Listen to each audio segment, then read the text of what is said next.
Do do do, theme song. Do do do, I'm broke, so this is my theme song. Do do do, just imagine this is an awesome theme song. Do do, theme song. Left of the box.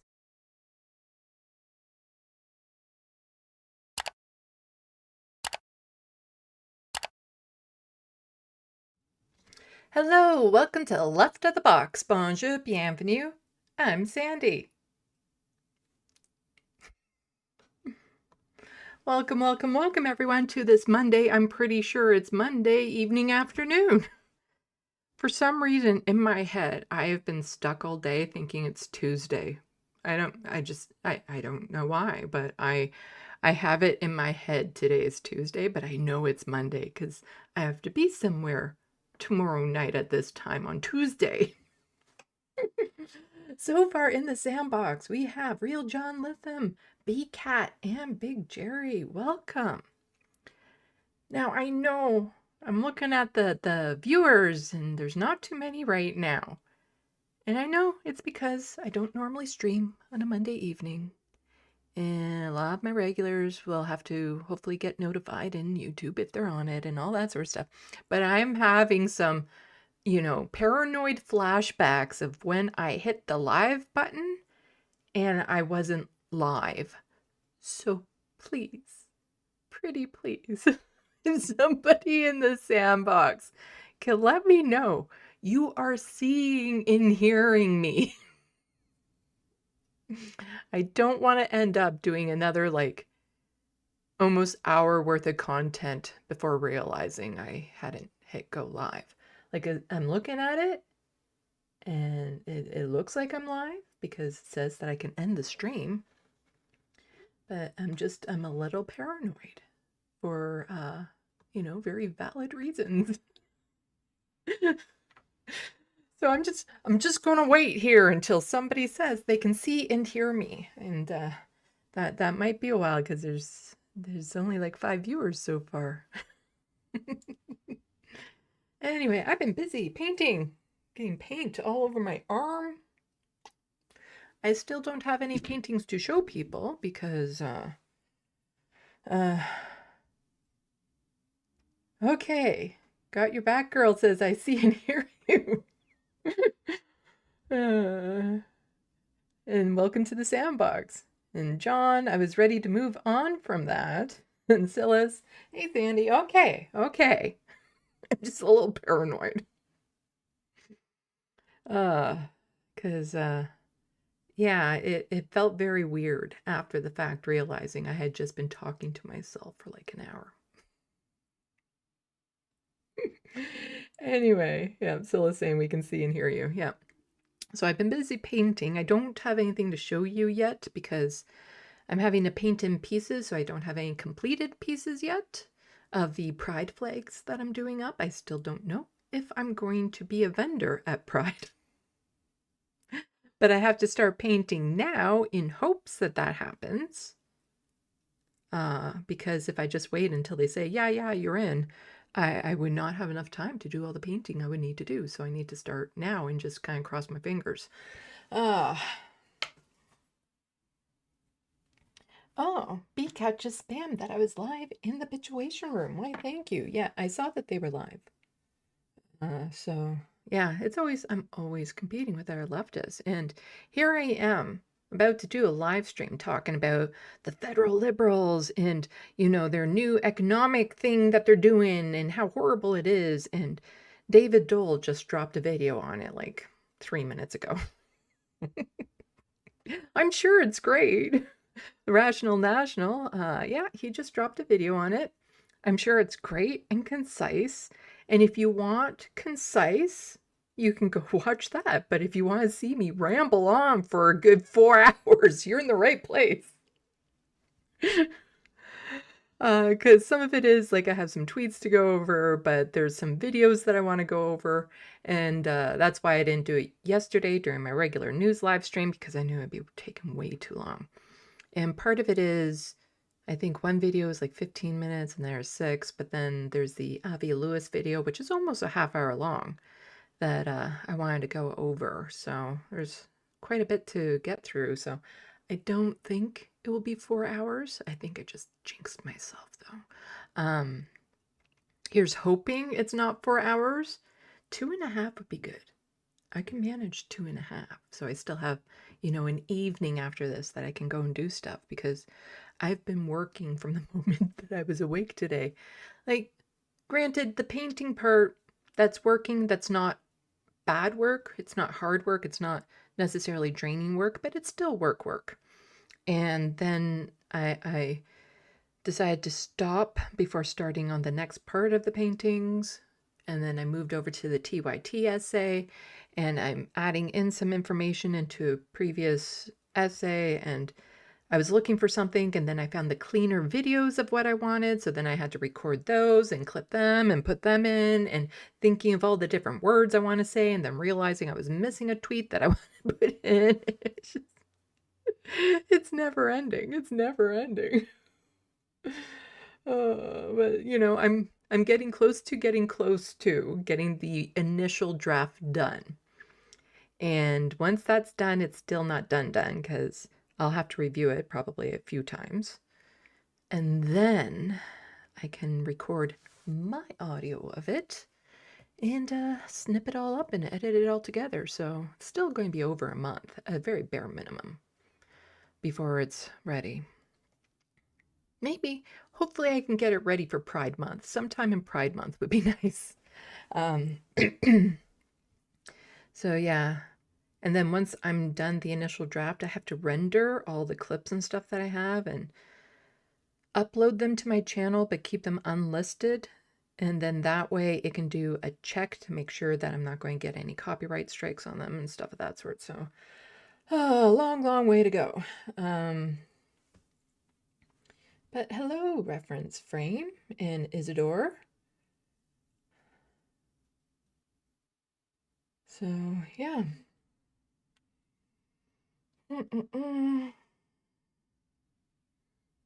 Just trying to think, like, I'm in a chatty mood because I've been working all day, and when I'm working all day I want to unwind, but here I am still working because I'm doing this. Luckily I already had the dockets put together. There's 2 of them from yesterday, so it didn't have to put too much prep work into this other than like re-looking at what I have. So I have the first docket is, just talking about the liberals and what they're doing and how it's not exactly helpful. And then the second docket is all about Avi Lewis. Is he the official opposition to the establishment? I think maybe, because there was a joke going around on Twitter that he is now the official opposition because Mark Carney and Pierre Poilievre are so similar, because they're basically just fighting for varying extremes of right-wing economics and things of that sort. And so they're fighting over the same apple but looking for different shades or something of that sort. Whereas Avi is actually offering something completely different. Something more progressive, socialist, that sort of thing. And it's a stark difference from the liberals claiming that they're offering something different than the conservatives, but then just passing conservative agendas. So it's, we'll see. Let's see.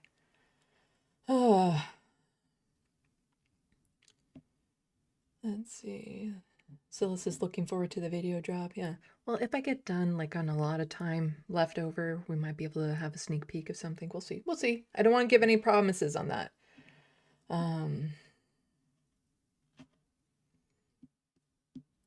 And Got Your Back Girl says, yep, he's the only one who really has anything different to say. And that's, speaking of Avi, I didn't get to interview him during the leadership race. I'm just saying, it would have been nice. And I've reached out since to see if he would come on my channel. I'm such a teeny tiny channel. I fall into this category of nobody takes me seriously because nobody takes me seriously. So it's the whole, like, you need experience to get a job, but how can you get a job without experience type paradox that I'm in right now. But we'll see. Working on building my channel, and you know, part of the reason why I want to get the TYT essays done is once they're done, I can really focus on the live streams and clipping and maybe making like short 15-minute long video essays on current topics and things of that sort, which would help build up my channel. Anyway, hello, Calibrating. Welcome to the SandBox. So why don't we just kind of dive into it? Dive into the politics. That's what we're here for. We're here for politics. We're not here to watch me just ramble about nothing. We're here for politics. Oh my God, why do ADHD people do live streams?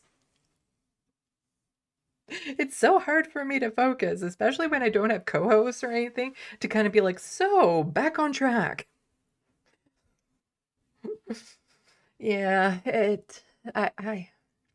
I like the idea of having a co-host, and I don't like the idea of having a co-host because I'm kind of a showboat, you know. I kind of want things done my own way.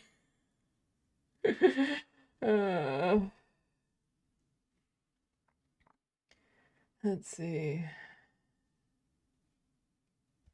Anyway, yeah, why don't we just dive into it? I'm just looking at this. Actually, that should probably go in a different place. I'm looking at my docket. I'm like, oh, that should actually go somewhere else. So why don't I do this? Scooch, scooch, scooch. There it goes. And so then I'll start with this, with the David Dole tweet. He also released a video on the exact thing I'm doing this live stream about right now. Too much competition on leftist media. Actually, that's a good thing. It's a good thing. We need lots of leftist media from lots of different perspectives because, yeah, it's you can find the people you relate to the best in different perspectives on stories and angles and ideas and solutions and all that sort of stuff. Anyway. I'm so rambly right now. Let's see if this works. I clicked on this one, so hopefully, there we go. It worked. Sometimes it doesn't work, because I do a window capture as opposed to a screen grab for this, and sometimes it doesn't work, and it shows my YouTube screen as opposed to the news that I want to share with everyone. So we have here, again, we're talking about the Liberals. We're like, ooh, we have a big announcement about economics. We're going to get spending under control. Everything is going to be grand and fuck, what was the word that I was about to say? Grand and not dairy. Oh my God, not dairy. Grand and happy? No. Merry. Grand and merry, I think is what I was going for, which is not a phrase. Yeah, everything's going to be grand and merry. Okay, that is now a phrase on my channel. And when they released it and started talking about it, all of us on the left are kind of like, so you just hate everyone. This is such a capitalist agenda. Oh my God. And some people are like, you know, oh, Mark Carney, he tricked us and stuff. He's a fucking banker. He's a banker. This is exactly what... I didn't think it'd be this bad so fast. Because when it comes to austerity and economic agenda and stuff like that, he's more conservative than conservatives. It's just a lot of the liberals aren't seeing it because he's keeping his mouth shut on culture war stuff, on social issues. I have no idea what his opinions on female M&Ms are, or, you know, all of that sort of stuff. I have no idea. So he doesn't talk about some of the hot topics like a person's right to choose what happens to their body, queer-related issues, trans-related issues. He doesn't talk about it, but if you look at his policies, you can kind of see hints of he doesn't care. with where he cuts things and stuff, especially, people with disabilities and how he cuts funding and money towards programs that help. But since he isn't out there talking about the culture war issues like Pierre Poilievre does on a regular, he tricks people into thinking that he's still a leftist, that somehow he's on the left, like he's a liberal after all, when he is most definitely not. And I was one of the few people after his Davos speech to be like, that was just a bunch of bullshit. All he was saying in that is like, let's take down the current sign from the window, but we're going to be putting up another sign with like different font. Yeah, so I was the only one to call bullshit on that. I wasn't the only one. I was one of the only ones to be like, no, I'm not sensing a change in this. Like, words are cheap. Where are the actions? I want to see the actions. I really don't give a fuck about what a politician says. What do they do? What are the policy agendas that they pass? That is what I care about. How is it going to concretely affect my life and the life of the people in this country? That's what I want to know. I don't give a damn about what you say. What do you do as a politician? And I was unfortunately proven right about Mark Carney. Oh. So, hello, True Democratic North. Welcome to the SandBox. And John saying, grand and merry, because we can't afford grand and glorious in this economy. Yeah. So David Dole is quote tweeting this from Mark Carney. Well, not from Mark Carney, from Scott Robertson, who clipped Mark Carney. And I don't need to read the quote because he says it in here. And yeah, there we go. I won't front run the Minister of Finance too much tomorrow. But I just gotta say, the slogan there, Canada Strong for All. First of all, very conservative slogan. Also, to me, it looks like Canada Strong for AI. There will be good news tomorrow with the spring update on the fiscal situation, the government's performance against our deficit targets, the government performance on getting spending under control, and the government's performance at the main time, and this has been core to our strategy, which is to spend less, get spending under control, so that Canada can invest more. And what today is about is ensuring that as Canada invests more, Canada as a country, the Canadian... Invest more in what? The people? Social programs so that the people can be invested in and reach their full potentials, thus giving back to the country the gems that lie within? No. Canadian private sector, foreign investors in Canada, that all Canadians share in the benefits of that. We have ample resources in order to do so alongside. And remember, last point, and I'll hand back, is that there's a series, and this is what governments have done over the years, series of measures that governments are taking to create the possibility of these projects. We're doing that on a different scale now. And now we're making sure at the same time that all Canadians benefit. Follow up? I won't. And so David Dole had quote tweeted that, saying, can someone in the media question him about the widening wealth gap? Because again, he's not necessarily challenged all that much by the media.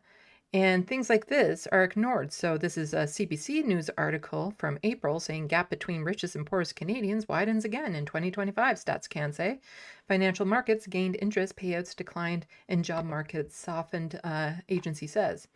And this is why I always push back when the government, the Liberals, say, oh, inflation is at its lowest. The Canada's economic growth has been so grand and vast and blah, blah, blah, because they're only talking about the people in their ballroom.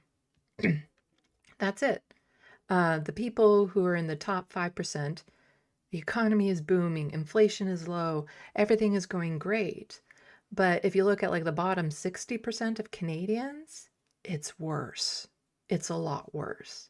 Inflation has skyrocketed. The cost of living has skyrocketed. Our paychecks aren't meeting the moment. None of that. It's getting worse. But they keep on bragging about like, oh, our economy is so great. Because for them and their ilk, it is. For us, it ain't. And so when he goes to invest, he goes to invest in things that will help out him and his buddies, not so much us.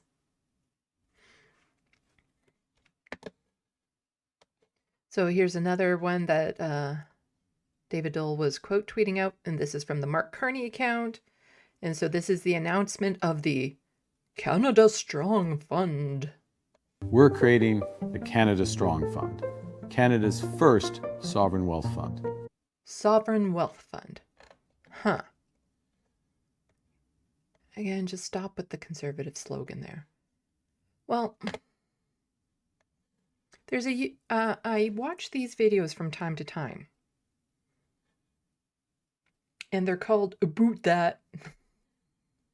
They're called About That, and they're from CBC News. And the guy on there generally does a good job breaking things down. And so this is like the 15-minute long video that I wanted to go over, where he talks about what does this mean exactly? Because Mark Carney is like saying we're going to be more like Norway because they have their sovereign fund. It really helps them out. And we're going to be more like Norway with our sovereign wealth fund. Why is it donating? But I can't remember the name of this guy who does these videos, but he broke it down and be like, it ain't so much the Norway model. Not quite. Why are you donating? Stop it. So look, now I might have to mute it at times because it plays music and I've had to clip out parts before. So if you're watching this later on and it seems a little bit jolted, like there's parts clipped out, it's because YouTube said they're playing music on their YouTube channel that you can't play on your YouTube channel. But I did find this to be a very informative video about what this sovereign wealth fund actually is that Mark Carney is offering up. Government can call this almost whatever it wants. A new pillar How is the volume for you guys? Because it's like super, super loud in my ear hole. of our plan, the Canada Strong Fund, Just don't call it a Sovereign Wealth Fund. Okay, but I'm just wondering, where's the wealth and who's funding it? The way sovereign wealth funds traditionally work is you start with a giant government piggy bank. And not only do you stuff it full of coins and cash and oil,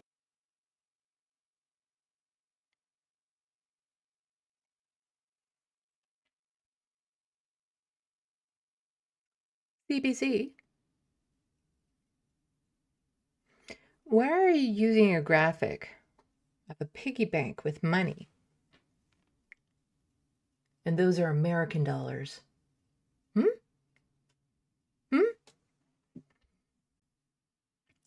Where's your patriotism to this country? What's with the American dollars in that, huh? Why are you putting the American dollars in that piggy bank? Shameful. Absolutely shameful. Oh, I got the volume is good. Okay. oil profits, you also plug it right into the stock market. You invest that money, rather than just finding new and imaginative ways to spend that money, as governments often do. This, the Canadian government is fully aware, is how Norway does it. Many countries that are blessed with natural resources, like Norway, have sovereign wealth funds. Canada hasn't had one. See, it says Canada Strong for AI. That's how I read that. And considering that he now brought in a minister of AI, yeah. Until now. And I totally get why Mark Carney would want to put these two things side by side. Success by association. Look how rich we could get. In Norway's case, from very humble beginnings, an initial investment equal to about $23 billion US. We will begin with an initial endowment of $25 billion.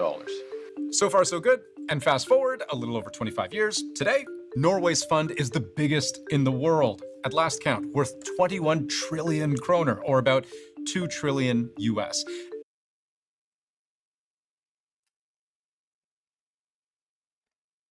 Are they accepting immigrants?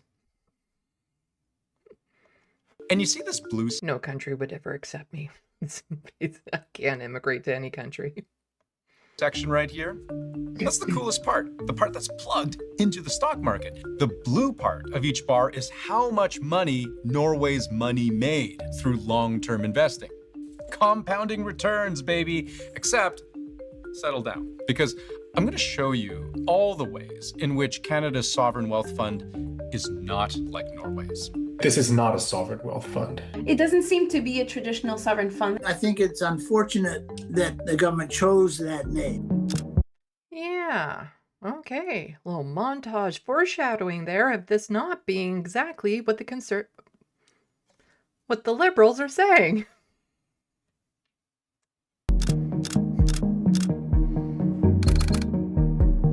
So you know how I said at the start, sovereign wealth funds are like the piggy bank plugged into the stock market. Well, the Canadian version has neither of these features. Let's start with the piggy bank. Almost all the sovereign wealth funds that I'm aware of are owned by countries that produce a ton of oil. They derive a great deal of income from resource extraction. Norway's a really good example of this, and just to warn you, they're going to come up a lot in this discussion. Its people have one of the highest per capita incomes in the world. That's driven by huge oil and gas profits. They make a killing. At least a fifth of their economy is oil and gas, and it's what allows them to actually run annual budget surpluses most years. So the mechanics of a sovereign wealth fund are pretty straightforward for Norway. Have extra money, invest extra.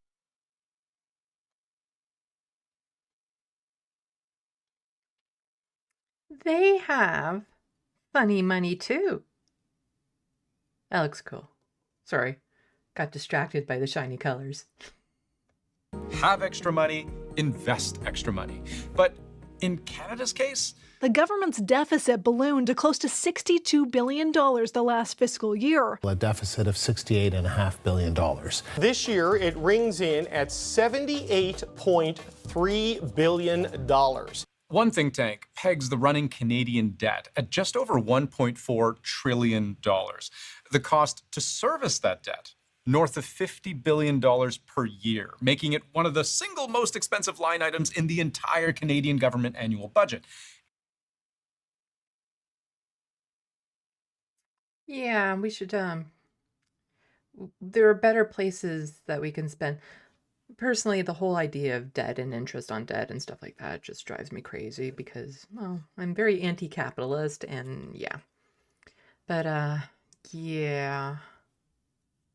There's, something that we're spending like a shit ton of money on right now. It has something to do with like weapons and shooting people and right. We're spending like hundreds of billions on military stuff right now that could be better spent somewhere else. Just saying. And that's forecast to go up to $80 billion by 2030.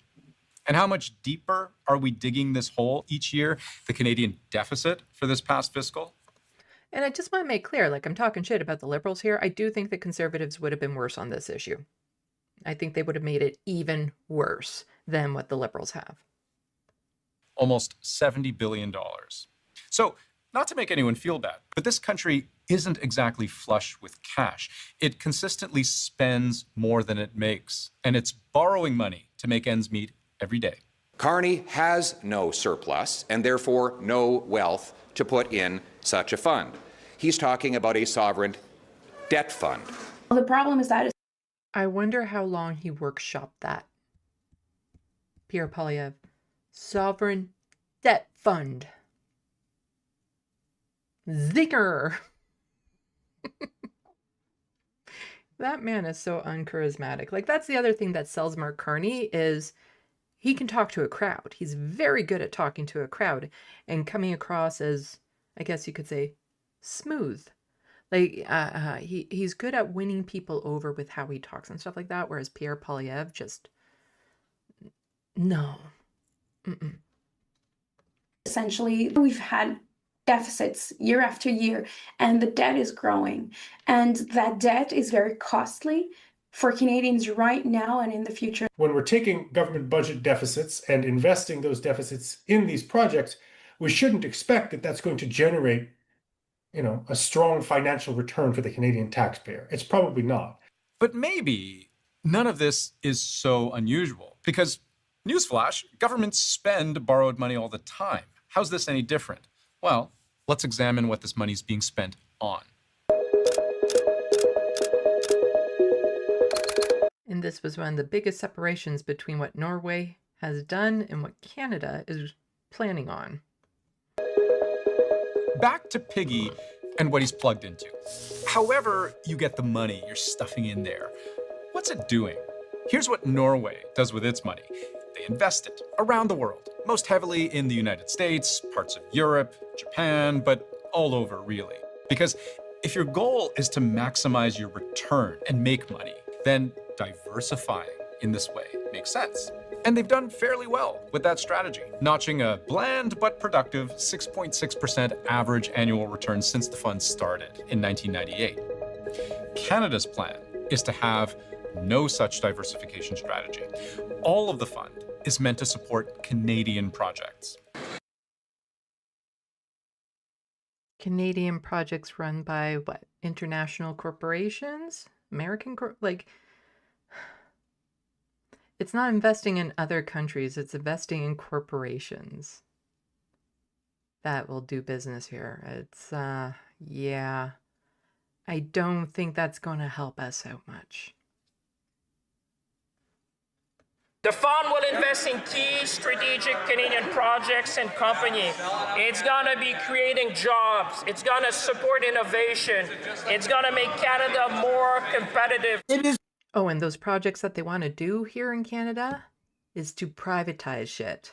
We'll get more into that after some of these videos.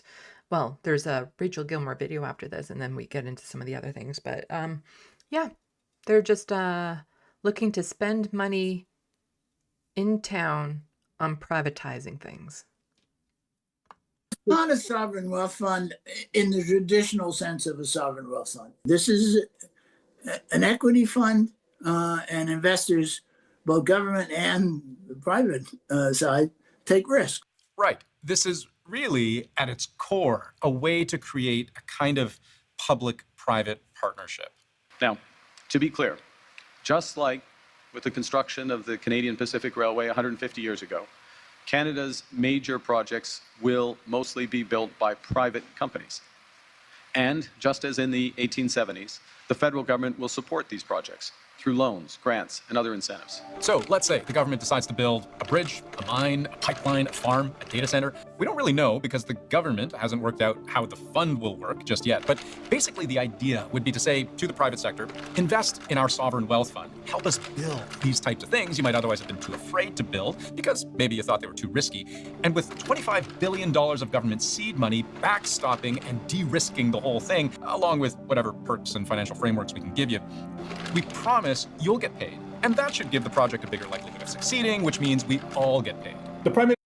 We've already had to bail out pipelines and other massive corporations. Yeah, it's... Then when the project fails or they don't succeed or something goes wrong, then guess who's on the hook for that? Investors are seeking to get investment from large asset managers that are able to make investments in, I think, large, discrete, illiquid investments that have very long time frames for payoffs. Now, there are all kinds of interesting questions we can ask at this point. One of them from the opposition leader. If a project has a business case, why would the government need to fund it? I think that's a fair question. And of course, the answer is almost certainly going to depend on the project. And reminder that Pierre Poilievre would have been a hell of a lot worse on it. He's just saying that now, but if he was Prime Minister, he'd be doing the exact same thing. And it's like, nope, we're going to give these private corporations all this money and stuff like that and help them get a foothold here in Canada. Yeah, that's exactly what Pierre Poilievre would be doing. Whether the government can spot golden opportunities where the private sector could not or would not go it alone. But another question, don't public-private partnerships already exist? Can you help us understand how this is going to be, in its goals, different from the Canada Infrastructure Bank that was launched under the previous government, and why you need an entirely new agency to do what you're doing? Yeah, well, thank you for the question, because it's a crucial one. Now, reminder, when a politician in Canada says, thank you for the question, they're saying, fuck you. That's Canadian polite for you. I'm not one to rely on Wikipedia for research, but I just think it's funny how the most elemental definition you can find out there of what this program called the Canada Infrastructure Bank does is that it is tasked with financially supporting revenue-generating infrastructure projects that are in the public interest by catalyzing private investment through methods such as direct investment and public-private partnerships. Isn't that how we just described Canada's brand new sovereign wealth fund? Carney says the difference with the wealth fund will be in having an equity stake in the projects that get greenlit. That, in theory, should lead to great wealth down the road, unless it doesn't. In case a project goes south and fails and doesn't generate returns, the Canadian taxpayer is, in a sense, going to be left holding the bag on any of these investments that, in fact, don't work out. Who underwrites that? Is it the fund? Yeah, and so we could be spending billions on a project that failed, so spending billions for nothing. Like getting billions, spending billions, and getting nothing in return. The government? Or will households make a loss? That's going to be politically costly. And let me just spoil the ending here for you. The track record of the Canada Infrastructure Bank is often debated. Just 5 years after it was founded, the House of Commons Transport Committee recommended that the bank be abolished. Projects got built, but they tended to be more expensive. And there were all kinds of questions about whether the projects that were ultimately selected to be built were the right ones. Were they truly in the Canadian interest, or were they just the ones that made the private sector the most money? Many of the investors. I think it's option 2. They're not generally speaking in Canadians' best interest. Like all those AI data centers that they want to start putting all over the place. That isn't in our best interest. That's just in the interest of the AI corporations to help make them money before their bubble completely collapses. Investments that the first Canada Infrastructure Bank made, I think were widely perceived as being made largely on the basis of politics, rather than on the economic or financial viability of those projects. The way. Because if we wanted something that would help Canadians, we'd have a high-speed rail that goes from like Toronto to Montreal. In which this fund is run, it needs to, I think, inspire confidence among economists and investors that the funds are going to be allocated towards projects in a way that makes financial and economic sense. Now, in any responsible telling of this story, you should expect to hear the words, "the devil is in the details," an awful lot. That's because the government doesn't know how a lot of this will work yet. It says it still has a lot of studying and consulting and decision-making to do. Liberals love to promise promises. We're going to promise you something, but we don't exactly even know how it works yet. So we promise that eventually we can promise you something good. But I think it's very reasonable to ask, what is the actual mandate of this fund? Is it nation building? The Canada Strong Fund is about solidarity amongst Canadians, no matter where they live. Or is it about creating and maybe even hoarding wealth? It's essentially a national savings and investment account. It's designed to grow wealth for future generations of Canadians. Because on that point of let's all get rich together, one important thing I haven't mentioned at all yet is what the government says makes this sovereign wealth fund so unique. For those Canadians who want to participate in an even more direct way, we will make it easy for individual Canadians to invest in the fund and therefore own a small piece of nation-building projects. You mean I can invest in the fund with the money I don't have? Individual Canadians like me? I can own a piece of Canada's? Huh? Is that what you're saying? That just the average Canadian can invest in this? Just the average person living paycheck to paycheck, huh? Can benefit from this. Huh. Good to know. Good. I get the feeling that there's only a certain class of Canadians that would be able to afford to invest in this. And share in their returns. Now, almost every expert I've heard from on this story has expressed a lot of skepticism about what this retail investor arm of the fund is going to look like. Because, as a baseline, investing in Canada is fine, but it's not really how you make the most money. Even the biggest institutional investors in this country know you only get so far buying Canadian. The Ontario Teachers Pension Plan, with almost $300 billion in assets, it invests in the US more than it does in Canada. Canadian assets, less than a third of its overall portfolio. So what kind of returns should a retail investor like you or me expect from a fund that is entirely Canadian, investing in projects risky enough to require a partnership to fund to begin with, and mind you, whose mandate seems torn between two goals, nation building and wealth building, that may not overlap? Generating strong financial returns for future generations of Canadians and investing in major infrastructure projects that are in the national interest but have nevertheless not received private sector backing. Those two goals do not go hand in hand. In fact, I think they're more or less diametrically opposed. And let me just say one other thing, because I don't want to come across as being skeptical of Canada itself. I will. But the other thing to consider here is the internal conflict of a fund guided by a crown corporation that is in the business of picking winners and losers in its own country. You remember that map of Norwegian investments? All those places their sovereign wealth fund has assets. You know one place on this planet Norway explicitly won't invest in? This cute little bendy guitar-shaped country, aka Norway.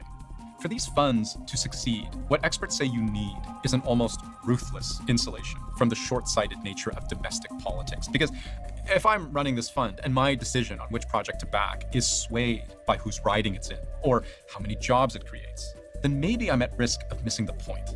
He wants to put another $25 billion on the national credit card to gamble on a liberal slush fund that will enrich liberal insiders at the expense of hardworking Canadians. I think many people see this as like Pierre Poilievre wouldn't be doing that. Really? largely a continuation of the Trudeau-era Canada Investment Bank 1.0 strategy with some minor tweaks. What I think needs to happen for this project to be more successful than the first attempt at an infrastructure bank is that it needs to have a very strong governance. It needs to have transparent, objective criteria for allocating investments. So there it is again, that feeling of, well, let's wait until we have all the facts. That's fair, we should. But the facts so far have invited a lot of doubt.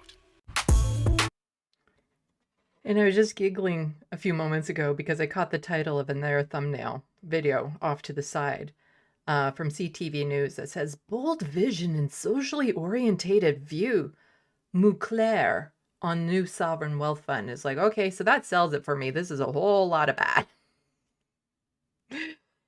If you look at the people who are celebrating this, it's kind of like, okay. If you're liking it, then chances are it's not going to benefit me much. But also, Rachel Gilmore here has put together a video on this that is also informative, and she's talking about the wealth gap. Like, what about that? Are we doing anything about that with the Canada Strong? But basically, the Canada Strong Fund is all about privatizing.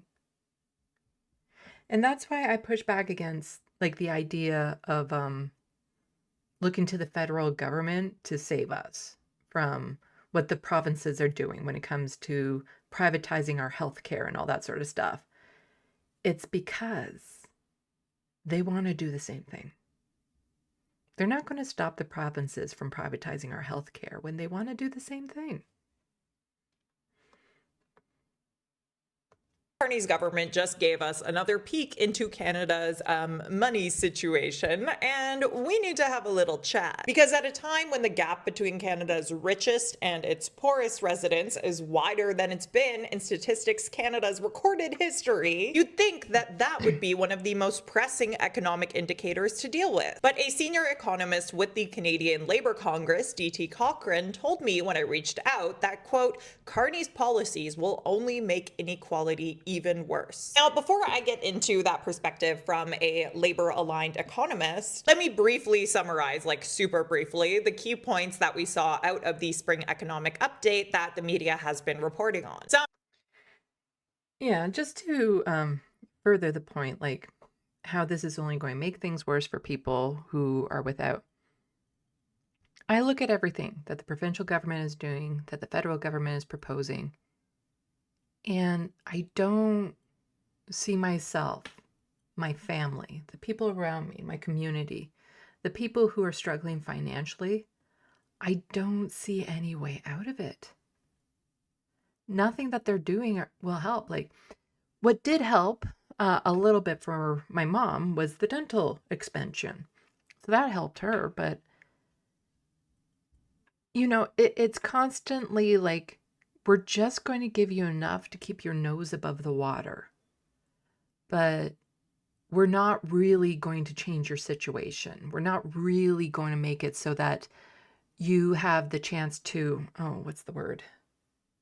There's the word where you change your economic, oh fuck, what's the word? Where you can be in a better situation than your parents financially. Darn it, SandBox, help me out with this. What is the word that I'm looking for when somebody's able to financially be better than their... One of you knows the word I'm looking for. Anyway. Some of the main stuff has been that there is a drop to the deficit, which now sits at $67 billion. There's a new program to train up 100,000 skilled trades workers. There's also money to expand access to sports, a CPP premium cut, a streamlining of the disability tax credit application process, a jump in federal debt servicing costs, as well as a ban on crypto ATMs. You still with me? Still awake? Yeah. I think Got Your Back Girl got it. It's mobility, upward mobility, financial upward mobility is what I was thinking. Yeah, mobility. That's the phrase I was looking for. Thank you. I don't blame you, because there's not a ton for the average worker to get excited about here. But one thing that I've found interesting about this spring economic update, coupled with some recent announcements and the overall picture that we've gotten for Mark Carney's approach to the economy, is the direction it seems to be taking our country in. I mean, to give you one example, it seems like the government is going to privatize even more publicly owned assets, such as airports. Here's what Finance Minister François-Philippe Champagne. You see what's happening in the United States right now with airports? Our government is looking at that right now saying, that looks kind of good. We can do that too. There's the old phrase that I've been saying for a long, long time, like pretty much since the start of my channel, is that the American people look at Canadian people and see what we have and say, well, we want that. Whereas the Canadian government is looking at the American government and what they're getting away with and saying, well, we want that. And right now, it's that dynamic that is winning out. The Canadian government is looking at all the destructive privatization, corporate, capitalist bullshit that's happening down in the States, thinking, you know what, that looks pretty good. You're wealthy or like super wealthy, and we want to mimic that. Which then makes it harder for the United States to actually change their situation too, because how much harder is it for them to advocate for things like cheaper drug prices or universal health care and stuff if the thing that they point to is Canada all the time, saying, well, look at Canada, they're doing it and it's working. Look at Canada's drugs, they're cheaper. So what happens to them when they can no longer do that? When they can't point to Canada anymore as a success story? It makes it harder for them. And I was talking about this last night in the stream, how when you see a progressive win in one area, it can encourage and motivate people to win progressive movements in other areas and stuff like that. But it also works in the reverse. So when a conservative agenda gets passed in one area, there's another conservative that will say, oh, we're going to do that and then some. And so there's these two races going on between like progressive ideals and conservative ideals. And right now, the conservative ideals are winning out. So we need a lot of progressive wins to help encourage people. Pang told CBC's David Cochrane yesterday. The government is also assessing opportunities to unlock the full value of airports in support of investments in Canada's long-term growth, including through alternative models of ownership. Yes. Are you going to look at privatizing airports to put that money into the wealth fund? Listen, I wrote these words, so I know exactly what I mean. Well, then tell me what it means. Because I'm the one who wrote it. So I would say we need to start looking as a country at getting full value of federal assets. You know, you look at Australia. You wrote the words, but you aren't answering the question. You look at the UK, we're looking at best practice in the world, how people have built assets, you know, to If you're looking at best practices, privatization is not it. It's been shown and proven over and over multiple different ways that privatizing things that people rely on to live makes it worse. Across the board, it makes it worse. provide better services, to modernize. I think the way we have approached federal assets, public assets in this country needs to evolve. And what we're saying is that, is there a way we can unlock the full potential of value with respect, for example, to ports or other assets that we have? You mentioned airport. So keep in mind, he's saying other as well, more.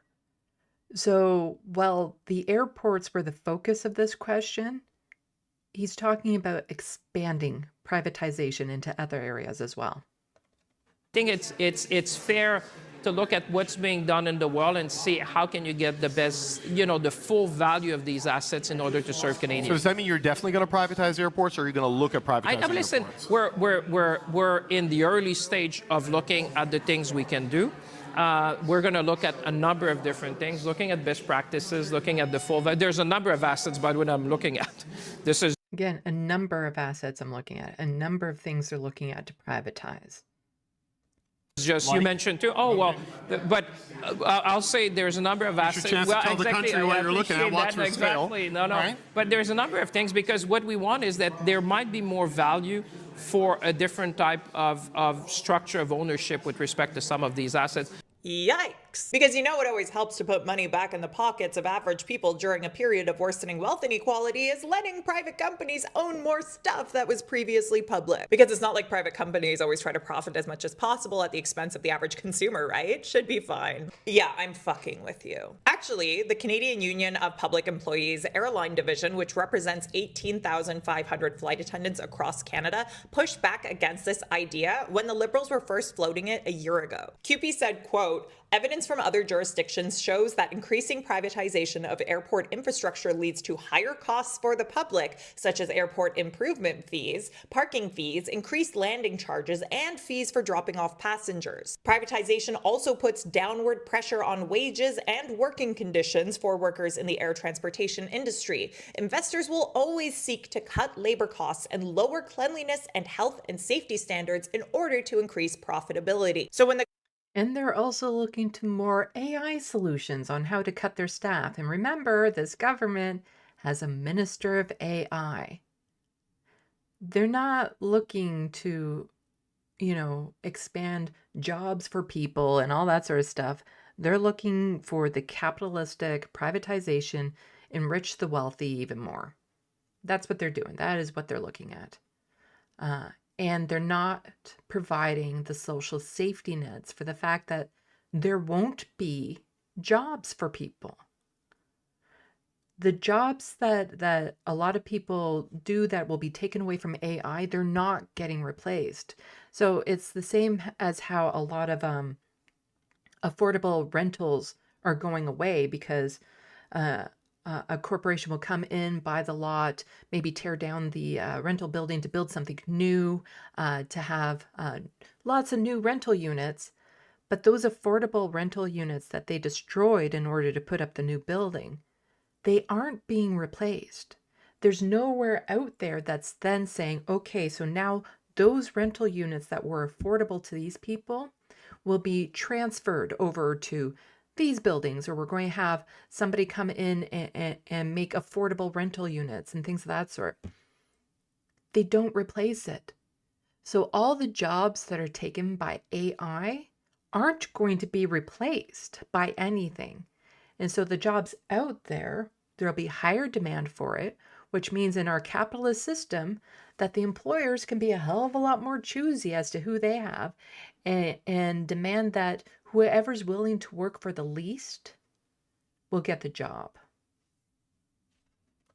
The government said Canada strong for all. Did they really mean all major corporations? Now look, here's my big disclaimer. I'm a journalist, absolutely not an economist. And I don't like pretending to be an expert on things that I am not an expert in, which is why I reached out to one of these experts, as I mentioned earlier. Specifically, I reached out to an economist with ties to Canada's labour movement, D.T. Cochrane, to get his read on the direction that Mark Carney is taking Canada from that labour rights perspective. I asked him what kind of impact he thinks Mark Carney's economic direction will have on Canadians in light of the widening wealth gap that we're dealing with. Is it possible that Carney's just playing 7D chess like people on Threads always tell me? Well, here's what Cochrane said. Quote, Prime Minister Mark Carney got a lot of kudos for his Davos speech, where he acknowledged that the global economic status quo had not been working for many people. Of course, he is a little late to the game. Labor and social justice activists warned that the markets know best approach to economic governance would worsen income and wealth inequality since the first Canada-US free trade agreement was being debated. It would be okay if Carney was actually doing something different like he claims to be, but he's not. The most recent federal budget had tax cuts for corporations and the ultra-wealthy combined with plans to cut the federal public service. That is austerity pure and simple. It is a failed economic program. Oh, but we're going to invest more, says Carney. Where is that investment going? Largely into the military and tax breaks for corporations. So we have austerity plus the Ronald Reagan special of military Keynesianism, plus yet more corporate welfare. Canada has had a K-shaped recovery from the pandemic-induced economic downturn. A little sidebar here, that basically means that the economy is splitting in two, where some people get to go up and up and up while others are falling behind. Cochrane continues, quote, every release from StatCan about income and wealth distribution repeats the same message. Inequality is getting worse. Carney's policies will only make inequality even worse. Mark Carney is an orthodox economist and an investment banker. He ultimately believes that economies should be governed by market forces. This is the same ideology that gave us 4 decades of corporate income tax cuts and corporate-friendly regulations, all with the promise that it would make the economy better, making everyone better off. The experiment failed. But instead of doing something different, Mark Carney continues to do the same thing. Tax cuts for corporations and the ultra-wealthy, service cuts for the rest of us. I don't know about you, but I'm not thrilled to be living in the version of Canada where apparently we're happy to ignore the way that individual Canadians are living, provided the macroeconomic indicators, the big picture ones, which don't reflect the realities of a widening wealth gap within that economy, seem fine. But what do I know? I'm just a journalist. What do you think of all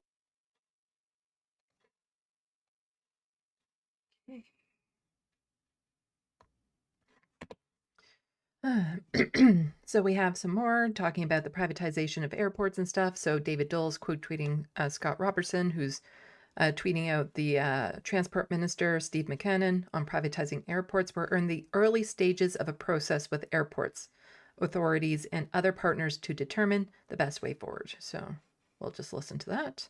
In other words, they've already started to look into privatizing things. They've already started. This was always the plan from the get-go. As soon as Mark Carney got into leadership, this was the plan. early stages of a process with airport authorities and other partners to determine the best way forward. The ultimate goal, of course, is to improve the passenger experience, to improve. When has privatization ever improved the passenger experience on airplanes? Is that a thing? Is that a thing? The efficiency of our air transport system. This is something that we've been working on for some time. And so David Dole is pointing that out. Is there one example where privatizing public assets has turned out to be beneficial for Canadians as a whole?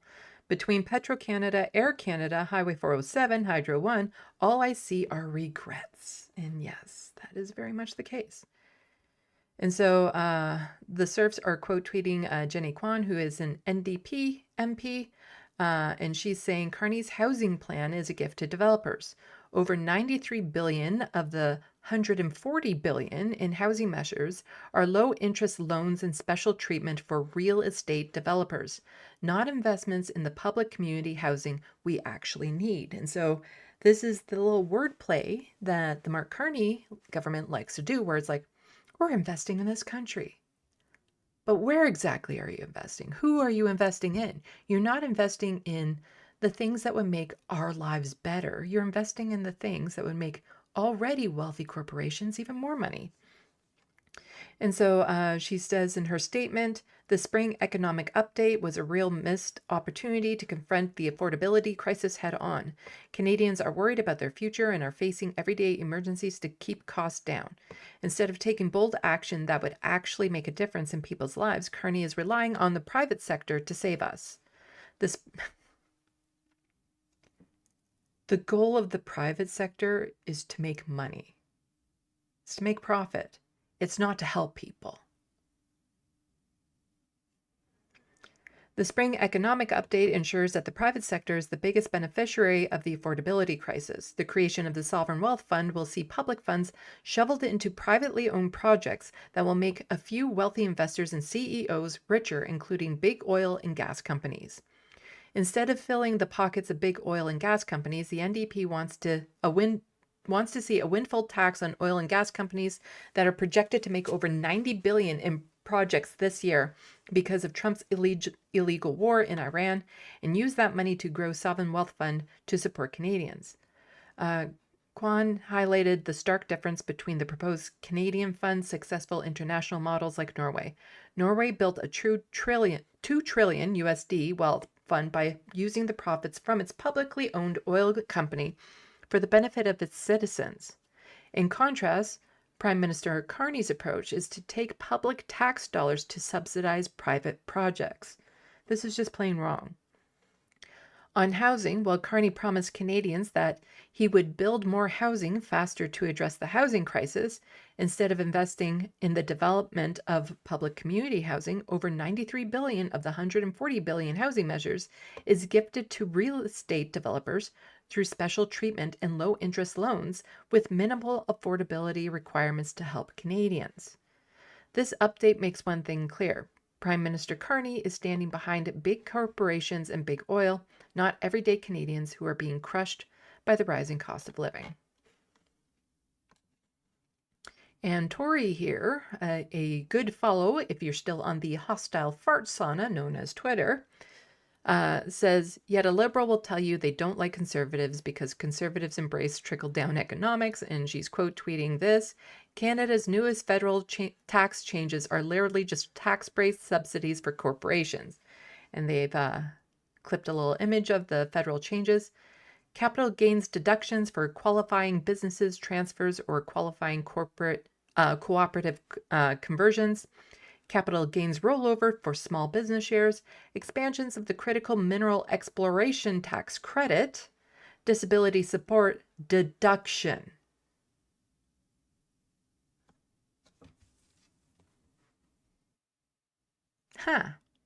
That's a interesting one to put in there. Disability supports deduction. Because the people who are suffering the most, who are forced to live in legislative poverty, we should be taking more money from them.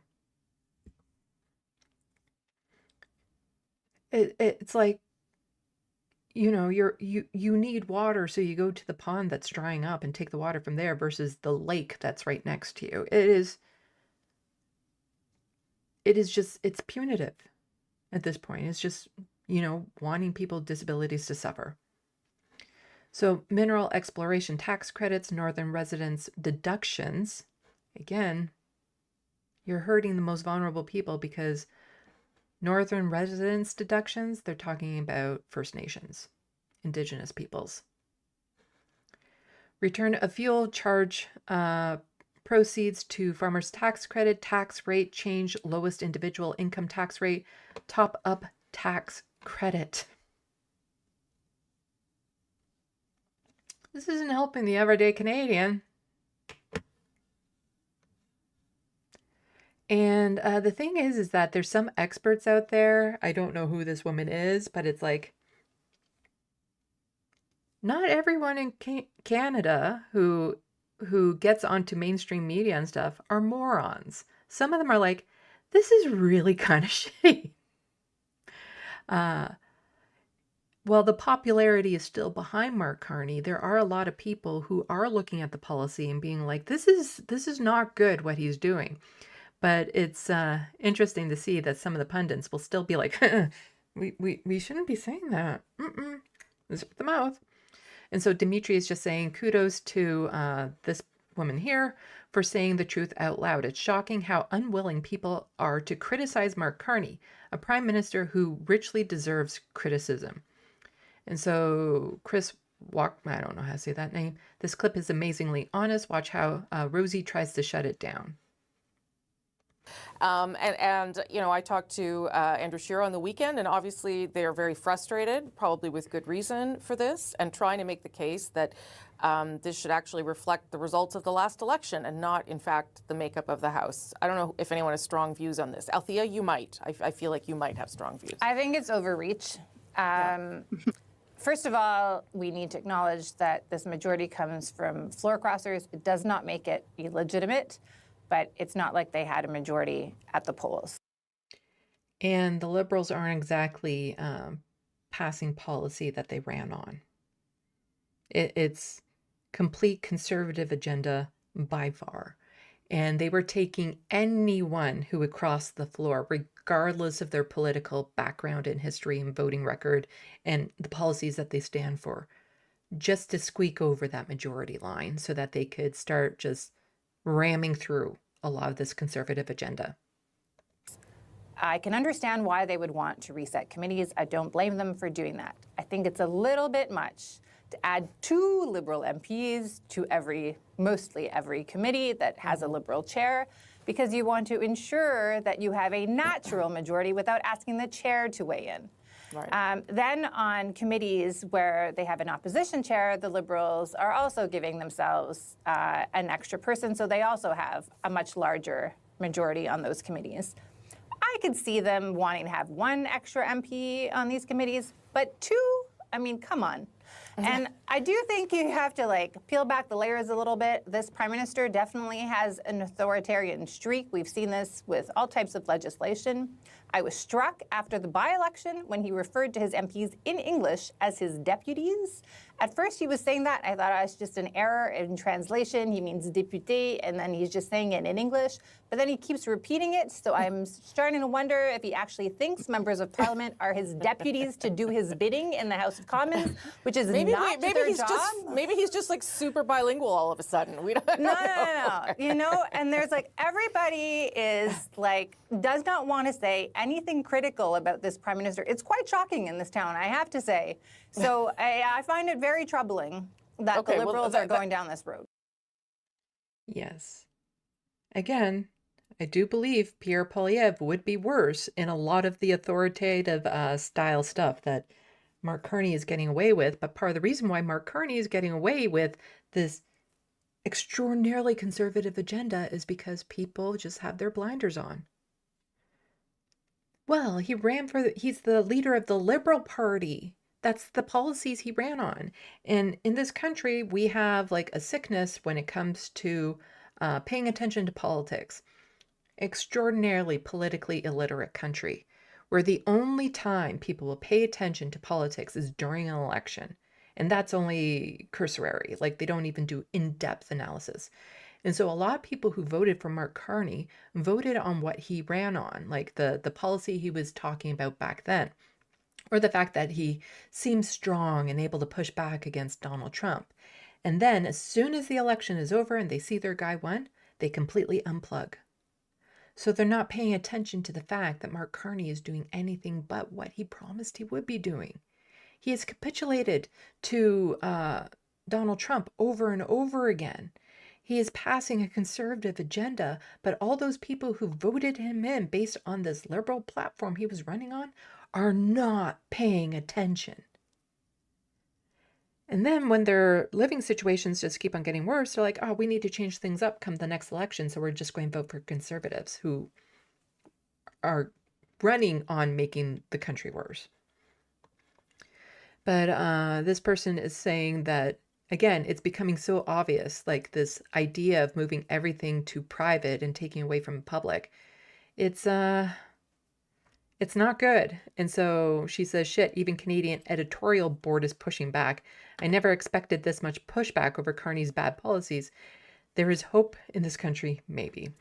And so this person's just saying the doctrine of privatization often amounts to transfer of public assets to the already wealthy.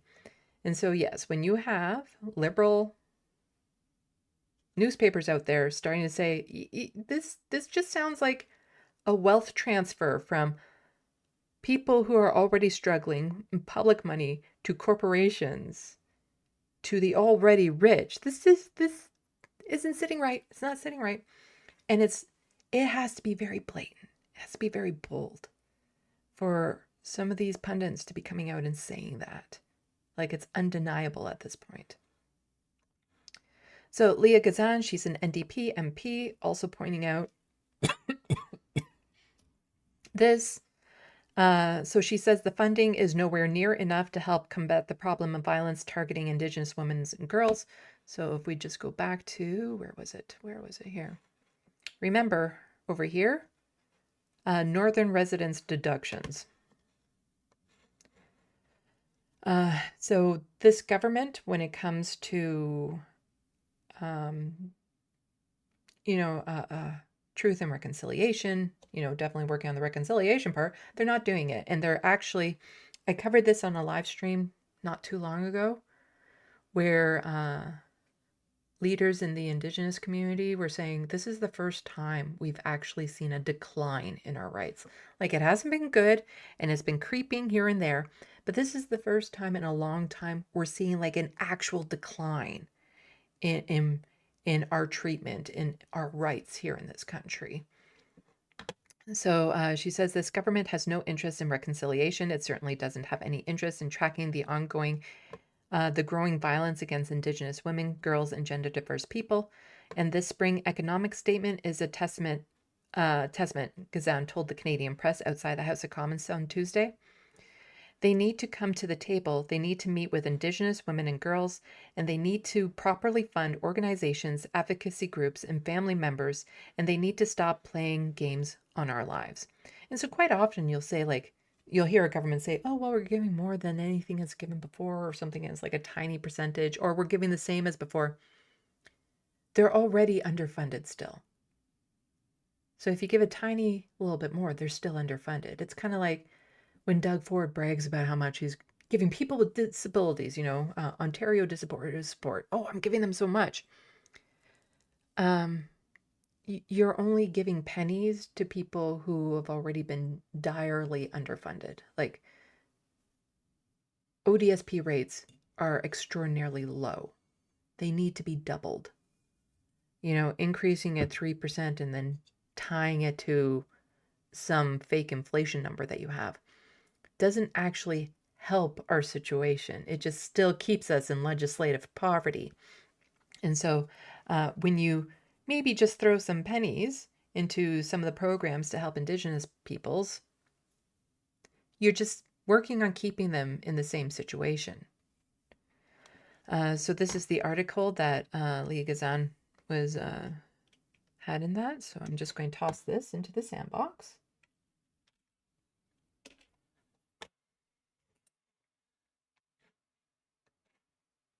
So Feds outline $4.3 billion for Indigenous education, health, and spring economic update. And if we scroll down to where Leah Gazan is talking,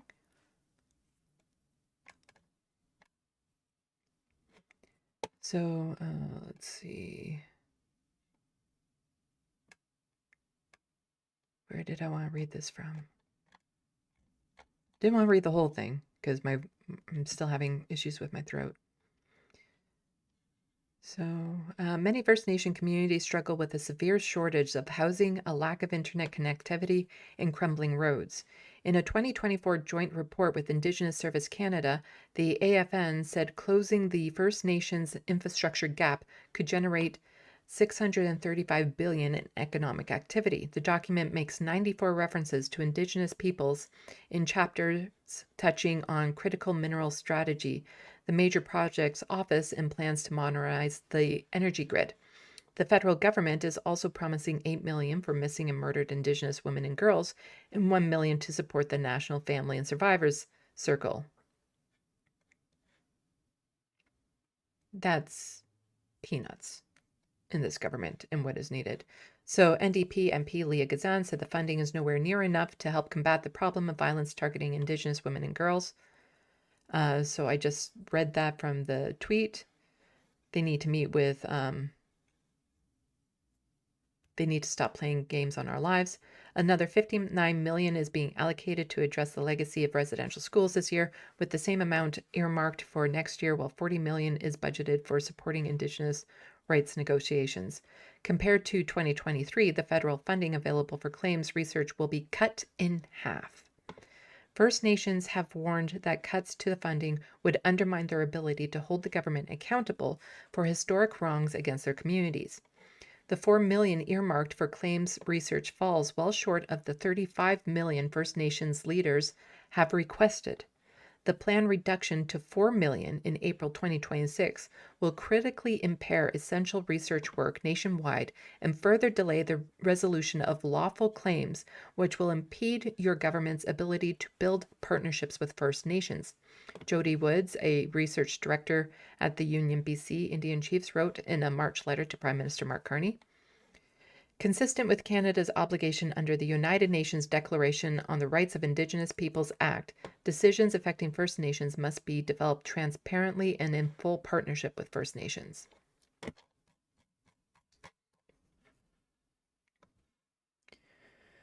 So here we have David Dole saying, important read, discussing Mark Carney's major cuts to healthcare and childcare and the state's intention to privatize airports more than even Stephen Harper could get away with. Sounds like an important article. Let's see. Yeah, okay, more people. So Dimitri saying, with virtually no public debate, Prime Minister Goldman Sachs decided to raise military spending drastically. He avoided debate because a debate would have revealed how much his extreme militarism will devastate social spending by Canada's government. And Linda here is saying, incredibly important column about Mark Carney's devastating social spending cuts. And this is just the beginning. Do all those celebrating Carney's increase to military spending have any idea what they're doing? Sounds important. Michael here from QP saying 1.2 billion cut from mental health and addictions, 600 million from long-term care, 500 million cut from drugs for rare diseases, health transfers, cut from 5% to 3% after 2028 despite a growing aging population. Pharmacare phased out as of 2029. Isn't it time we spoke up? This sounds like a very important article that we should go over.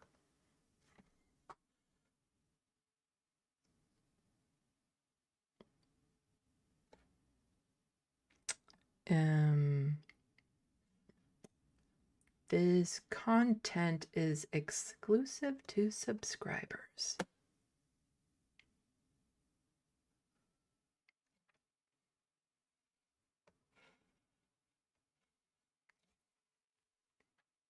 You see what some people are missing, these leftists, commentators and stuff on here, is that some of us can't afford subscriptions to a lot of these things. And so if you're going to talk about how absolutely important this is, that we need to read this and see this, you need to do so in a way that we actually can access it. Because part of my job, giving political commentary, requires that I have access to a lot of the same information that they have access to, but I can't afford subscriptions to every single news magazine out there. This is an incredibly important column. If so, then why not take it away from the paywall? If it's so important for Canadians to know this, remove the fucking paywall so that we can access it. How about that? It's devastating, you say? Spending cuts, social spending cuts, devastating. Well, let me read in on that. Right, I can't. Because it's like, well, okay, $1 to continue. No access. So all I'm saying right now is if you're going to promote articles to the population, promote articles that aren't paywalled. At least a bare minimum, do that. If this is an important article, just only share ones that aren't paywalled that everyone has access to. Just saying.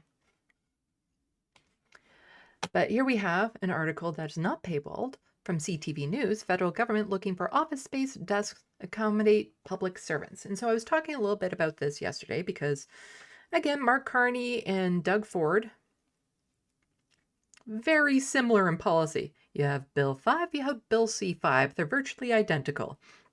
One's federal, one's provincial. And so Doug Ford is forcing public workers back to offices. Well, so is the federal government. They are so in line, those two. It's ridiculous. Like they practically wear matching outfits everywhere they go.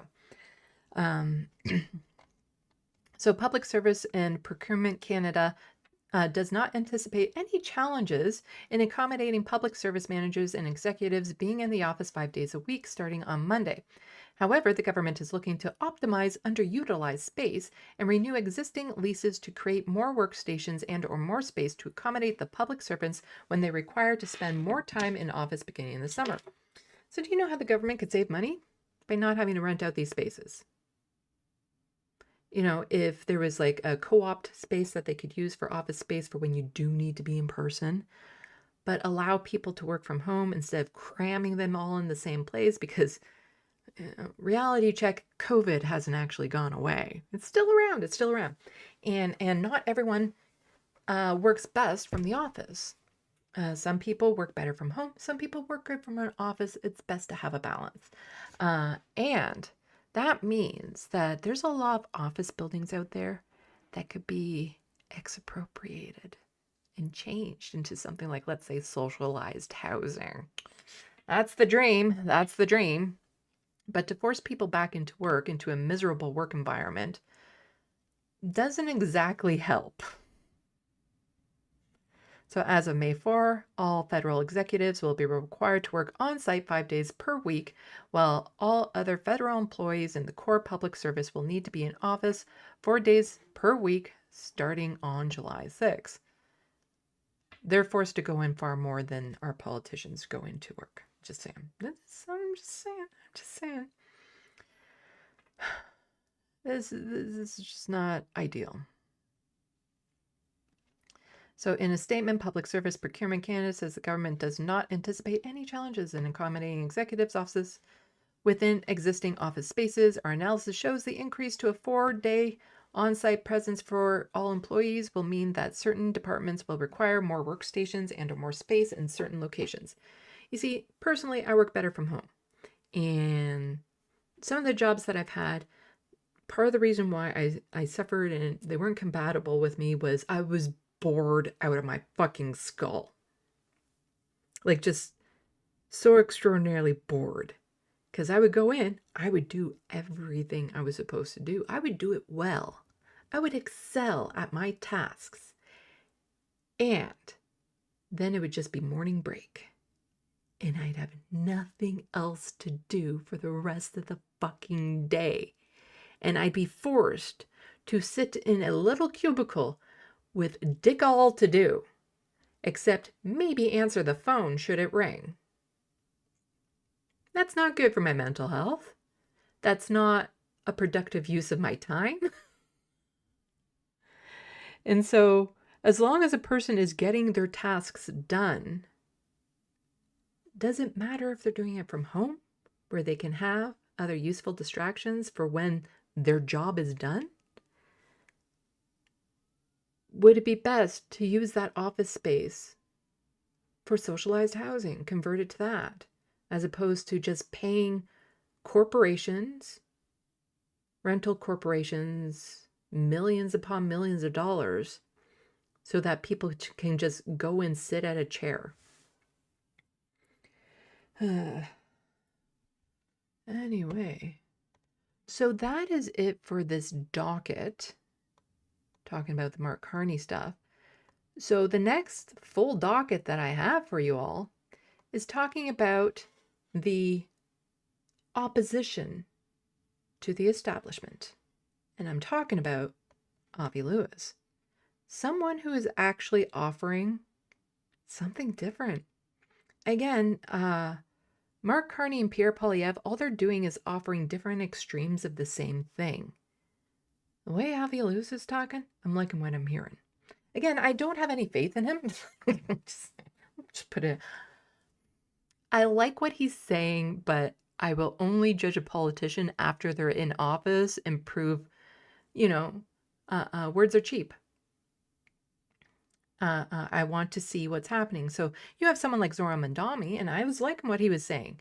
And then he got into the chair of mayor. Well, he's actually following through on a lot of what he said. And so I was like, okay, that's good. That's good. But I guess I'm a little jaded. I've been betrayed. I've been slighted too many times by the NDP here in Canada.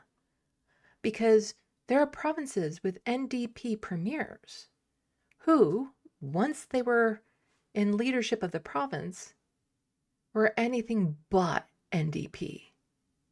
They weren't what the party represented. They instantly became a different shade of liberal. And in even some cases, threw in a little sprinkle of conservative into that. And they didn't actually govern on the platform they ran on. And so as much as I am liking what Avi Lewis was saying, unless I see it in action, I'm taking it with like a bolder grain of salt. I'm a little dated. But before we start doing a glowing review of the words he's saying, we're going to check the SandBox. Let's see what people are saying.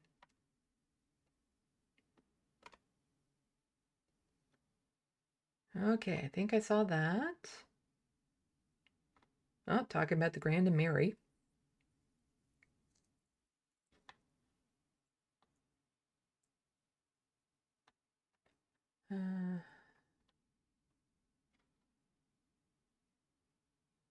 Oh, sorry to hear about your dad, reference frame.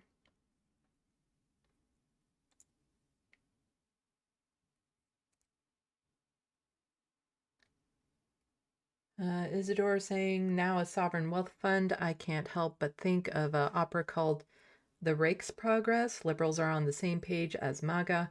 I fear when push comes to shove. When that happens, we're all under a bus. The Rake's Progress. All I'm picturing is like all those rakes on the ground that they keep on stepping on and they slap them in the face.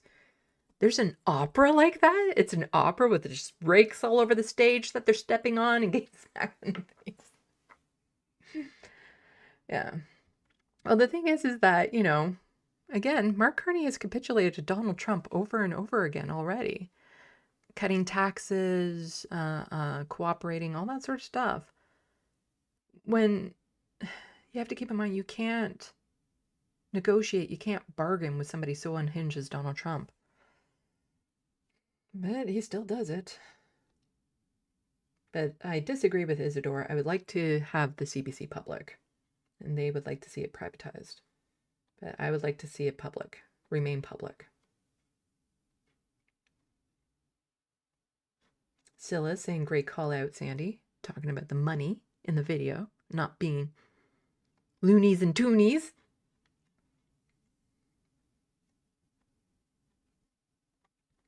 Also, just a reminder, David Dole has just released a video like 3 minutes before I went live, talking about all of the economic statements, so people can go check that out. He does fantastic work, a lot more concise than what I do. Yes, I do strongly recommend that you check him out, because the thing with all of us commentators on here is, so you have like David Dole, you have Lance from the Serfs, you have Rachel Gilmore, you have myself. We all have different bits of information that we tend to focus on, different angles. And so you can watch us talk about the same things, but learn different things with each of us. It's just my way of promoting other leftists. So go check out all their work.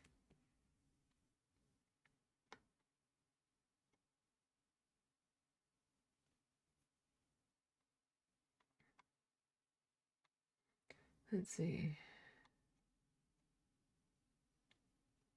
Is there saying none of these investments were set up to profit Canadians? They created Power Corp, one big fish. Yes, all of this money is just to help invest in corporations and private corporations, and yeah.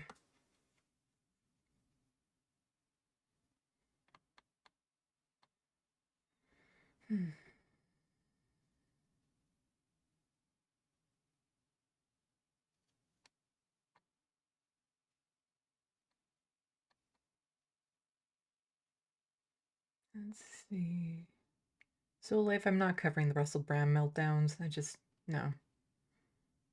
I do talk about him very briefly in my TYT essay about his appearance on Megyn Kelly, where he outright admits that he slept with a child. Think she pushed back on that? True Democratic North saying Mark Carney is Harper on steroids. Yeah. And then we have people guessing the word that I was trying to say, the upward mobility. That's going to be like non-existent.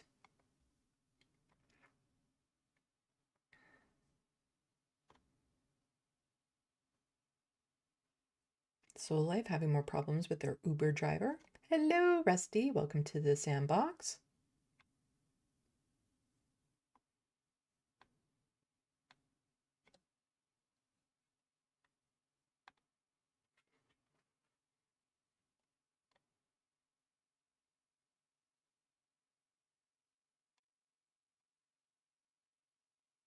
What kind of channels are you looking for, Rusty?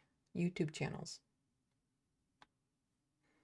I could always recommend a bunch from different areas. Not all of them are politics stuff. I watch some very non-political channels at times when I need to detox. Or when I wake up stupid early in the morning and I can't get back to sleep, and so I'll just watch muted YouTube videos. Because on my phone, I don't have the same systems as on my desktop when it comes to YouTube and blocking certain things that are just annoying as fuck. But if you scroll on YouTube on your phone and you don't actually click on the video, it will play the video and it will just be muted. And those videos, they don't actually need sound. So just lie in bed watching these non-political videos, but are very satisfying to watch. Hello, I get carried away. Welcome to the SandBox. Looney Tunes is here.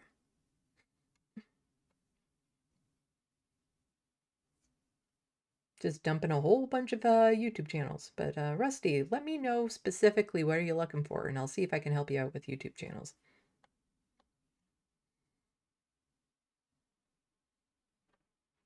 Hello, Morbius. Good to see you.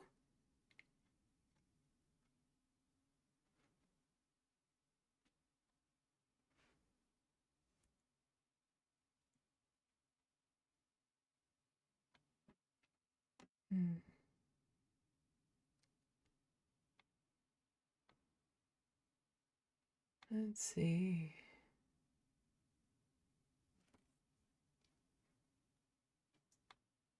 Oh, it jumped.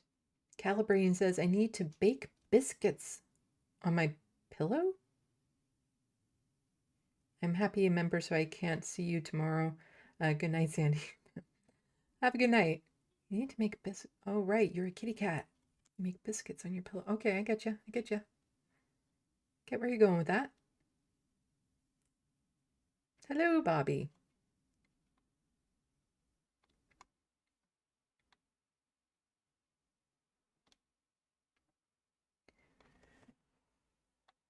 Am I trying to annoy Looney Tunes?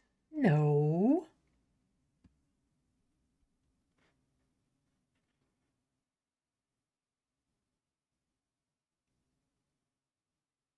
Let's see.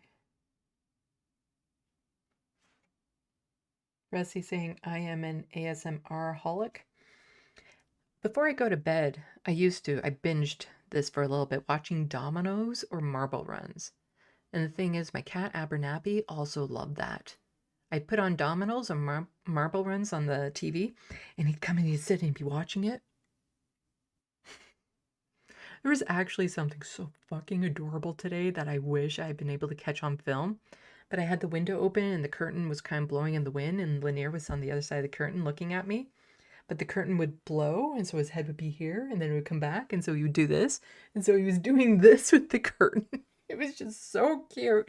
I wish I got that on film with him just like,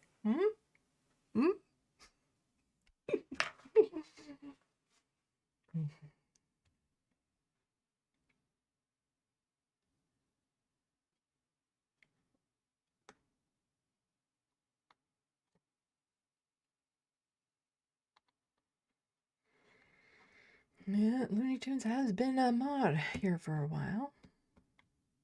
Okay. Well, why don't we get on with this? Start talking about potentially, some hope. Could there be hope in the political sphere of Canadian stuff? Do we have someone we can get excited about? Something to look forward to? Something that we'll need to, make sure that the media actually covers in a fair and balanced way. Someone that the right-wingers will yell at for being anti-Semitic because they're pro-Palestinian. Someone who's anti-genocide. Is there someone federally that we can look at and being like, hell yeah. Now, I'm talking about Avi Lewis. He recently won the NDP federal leadership. And he won it overwhelmingly. Like, he had the largest win for leadership in a long time. More than half on the first ballot. And so, he's starting at a low point with the party. It's a little not doing so great right now. It's not so hot. So the party doesn't even have party status in the House of Commons because they have so few seats. I think they have like 5 now members in the House of Commons. And they recently had a floor crosser go over to the Liberal Party. Go figure. After that person moderated an NDP leadership debate. So Avi also does not have a seat. He is not a member of parliament. So that means that he can't go onto the House floor and challenge Mark Carney and Pierre Poilievre there. Now, some people are like, well, he should be trying to get a seat right off the bat. But that might not be the best strategic move. Because if he were to become an MP right now, his duties would lie in being that MP, and he would have certain responsibilities. He'd be restricted to having to go to Ottawa and sit with the government a lot of his time. Whereas right now, he's free to go and try to build up the party again, to get people excited, to get people energized. Now, is there hope? Like, it's hard to do a turnaround in Canadian politics. It's been liberal, conservative, leadership since forever. Occasionally, there's been the official opposition was NDP or the Bloc Québécois, but it's always been liberals or conservatives. So does he has a chance? Like, we're scratching at nothing here. Like, we're starting at the bottom, absolute bottom with the NDP. And there's a lot of former NDP or party supporters that are still bitter with the party over the last, 10 years of what they were doing and how they were treating potential candidates and other things that they were doing, how they were running their campaigns, the policies that they were running on, and how flat they fell compared to what the party originally stood for. So there's a lot of trust building that they have to do with the broader base of the NDP, as well as trying to get the wider public aware of policies. So this is a fucking monster task that Avi Lewis is doing. And so it's probably best he's not a member of parliament right now because he has a shit ton of work to do. But so far, I gotta say, I'm liking what he's talking about. I'm liking the whiteboard he's writing on, the dish he's serving up. I'm liking the offering he is serving.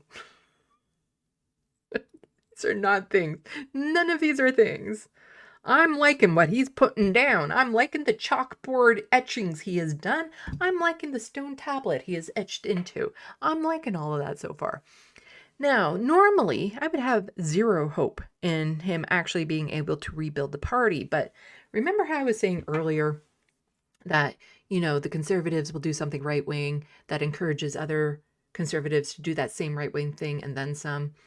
But then there's also the flip side, where you have progressive wins, which will then encourage other people to fight for those same things because they say, you know what, it's possible. We see it happening right now in New York with Zora Mandami. We see it happening there, which means it's possible here. This is something that we can fight for. It is achievable because we have that example right there. Now, what I'm talking about is the Green Party in the UK. Because they're also starting pretty low on the ladder of politics there. But as Owen Jones has pointed out, they recently won a by-election where they were at the 134th, what's the word? When it comes to, what's the word? Urgency? No, like scale of like we're going to pay attention to. It was like at 134th. As to the time and energy that they were going to vote into it because it was considered like a labor stronghold. They flipped that seat. They got it. They won it. Green Party popularity has been surging in the UK to the point where it's like they might actually potentially stand a chance. Now, we always say this when it comes to leftist parties, like, what are the chances? All that sort of stuff. But let me remind you that Doug Ford only became leader of the Conservatives in Ontario a few months before the election. And he turned it around in his favor. Mark Carney only became leader of the Liberals a few months before the election. And so in short turnarounds, they were able to completely take over. Like with Mark Carney in particular, that was a very stark example of it because the Conservatives were absolutely projected to win. Then Mark Carney comes along and in a very short time frame was able to flip that narrative. So why not on the left? Why not the progressives do that?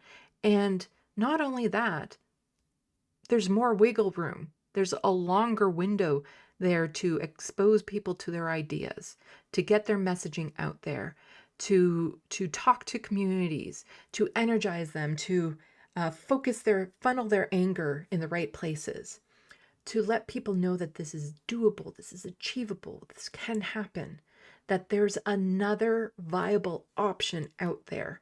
It doesn't just have to be a toggle between conservatives and liberals or conservatives and conservatives.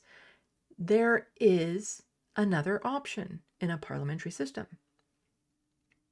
Maybe they can turn things around in that time. It'd be nice.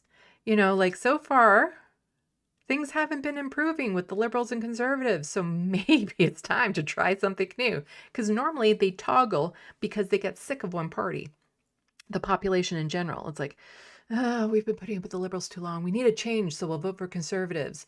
And then it's like, we've been putting up with conservatives so long. We need a change, so we'll vote liberal. And meanwhile, again, all they're doing is voting for the same thing, but different extremes of the same thing.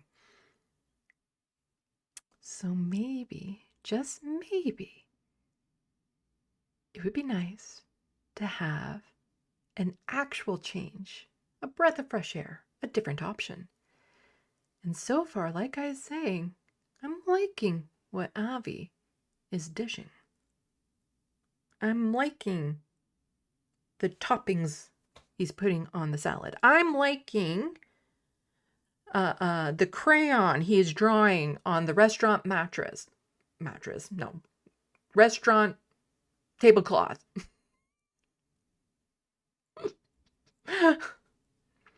I'm liking the cookies he's baking.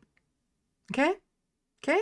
I'm liking the drawing he's doodling. None of these are things that I'm saying right now. So, let's get into some of the things he is serving up.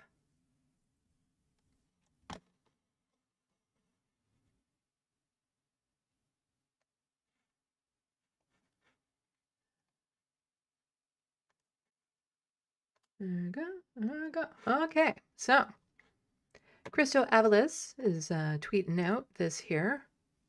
Avi Lewis was correct when he said that Carney's gas tax cut would simply be pocketed by big corporations. Prices went down for a few days, but shot back up as companies took the tax cut for themselves. Carney and his Wall Street buddies are laughing at us.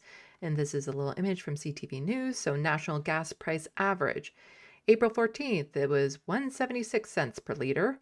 Then it went down to 169, 164 because Mark Carney said, we're going to be cutting some taxes on your gas. But then, April 28th, just a week later, back up to 175 cents a liter. I said that at the time.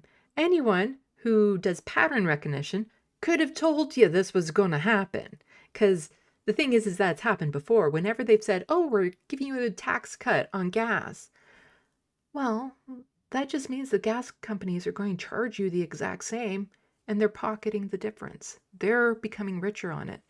We don't actually get the benefit of that tax cut. The corporations do. But what Avi Lewis was saying back then is we don't need a gas tax cut. We need a gas price cap. Yes, please. We need to be able to set the gas prices so that they are more affordable to Canadians and it's not simply gas companies getting richer.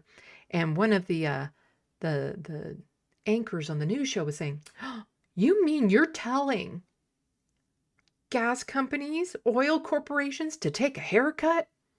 And Avi pointed out, they're going to be making billions, $90 billion or whatever it was in profit. Profit. Windfall profit from everything that's happening. They can have a haircut. They can have it. Because the thing is that you could cap all the gas prices. They'd still be making billions in profit, just not as much billions in profits as they might have been before. But they're still making billions in profit. So here we have Avi responding to the spring economic update and the crushing cost of living. So let's listen to this. So he says the spring economic update was a missed opportunity to address the crushing cost of living crisis. In a country as rich as ours, there's no reason life has to be this hard. This is a wealthy country, and some people are doing incredibly well. In fact, the 1% have never done better. We have the richest of the rich making untold fortunes that they don't even need, and people are really struggling. Transit is a mess. Housing is unaffordable. Groceries are off the charts. The point of government is to step up and govern when the market fails to deliver what people need for a price they can actually afford. People are working really hard, Vashi. You know that people are working, they're taking extra jobs, and they can't make it make sense. And if the government, with all of its power, can't actually reapportion the wealth of this country behind the things that would make people's lives more affordable, then what is the government for? Today was an opportunity for them to do something like that. This is a wealthy country. Yeah. What is the government for if it's not for helping out the people, the citizens, making our lives easier, our lives better? Wasn't that the whole point? Well, no, actually it wasn't. You get what I'm saying with that, is that in an ideal democracy, they're there to support the people, to help the people live, happy, well-balanced lives, not to enrich corporations. But of course, Our governments were built on settler colonialism, white nationalism, and all that sort of stuff. So it is working the way that they intended it to work. But the way that they tell the people it's supposed to work, it's not working like that. And so Avi is pointing out, like, why not? For a change, I know, really out there, outrageous, radical change. Why not have the government work for the people? So here's a little bit more from him. Where's the working class in the economic update not invited to the bankers' banquet? And so he's quote tweeting a clip that Scott Robinson had snipped. I don't need to read the quote because he says it in here. Look at the beginning of this document, and all of the bankers at the banquet who are the private sector economists on whose forecasts everything is built. Mm-hmm. Where are the trade unions who are building this document? Where are the representatives of working class people who are going through a document like this and actually saying, where are the things that make our lives easier? Where's an ambitious plan for?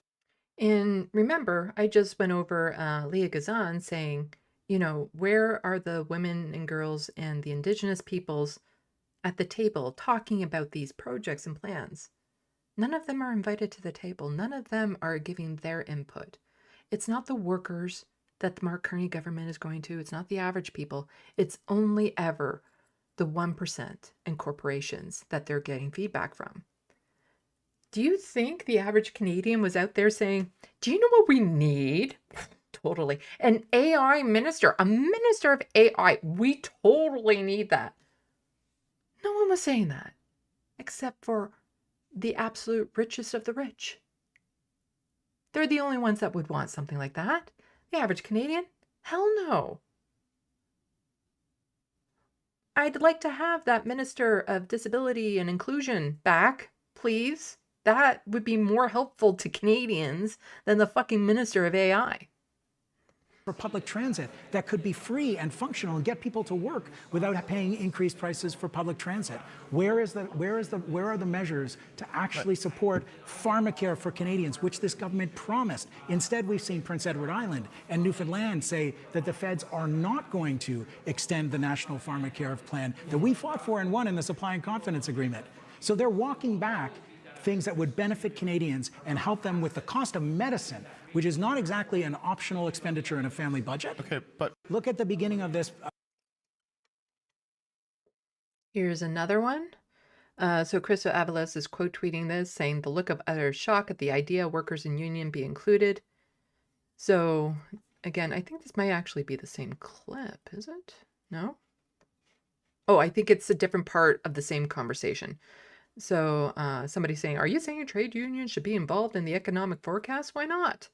Yeah, so it's a continuation of the clip we just saw. Are you saying trade unions should be involved in the economic forecast? Because why not? Wait, you mean the average people should be involved in this? We should be asking their what? That's galaxy brain stuff going on. Well, because labor economists are really important for understanding things that bank economists don't see. But they shifted it out to the private sector forecast because people would accuse governments of fudging the numbers and playing funny. So they are relying on a neutral party as a baseline. If you want to get a neutral society, a neutral party that represents the scope of society, then you should see workers, movements, trade unions, and other organizations represented there, and not just banks, who have an interest in the way that these budgets get written, in the forecasts that underlie them. But why would they do a forecast that is inaccurate or manipulated? No, seriously now. I'm talking about the orientation and who the Prime Minister sees as his primary constituency. And I'm saying that the private sector forecasts, which are, as you pointed out to the finance minister, somewhat big guesses in a time of massive instability, show the line. It was, we were way up and then we were way down and we were way up and then we were way down in the past couple of years. And then the next few years we're going gradually in the up last and up couple and of up. years, right. But the next few years don't represent that in these forecasts. I think if you asked a worker, what do you think is going to happen in the next few years? They'd give you a more accurate picture. They'd say total instability, uncertainty. We never know when we wake up in the morning which bomb is going to drop on our economy today. And that should be reflected here. saying... Yeah, why not ask, you know, the people at the bottom 60% what they think of inflation? What they think of the economy? Why not include their voices in the conversation? Why are you only asking the people who are already rich and wealthy and well off? Why don't you ask the average person what their concerns are, what their struggles are, what they think of pharmacare being rolled back, how that will impact their lives? Sorry, I need to do something before I totally forget, because I'm totally going to forget. You can't see it because I have the window grab. You are going to hear audio very briefly, and I will shut it off. I have to do this. I'm sorry. I have to. Where is it? Where is it? It'll be very brief, but I have to do this. You're going to tell me that spending 10 to 15... That's all I needed to do. Okay.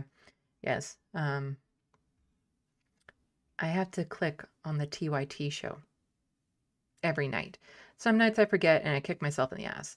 That way, if there's an important tidbit of information in it that I might need for my video essay, I have it in my watch history so I can go back to it and clip it proper.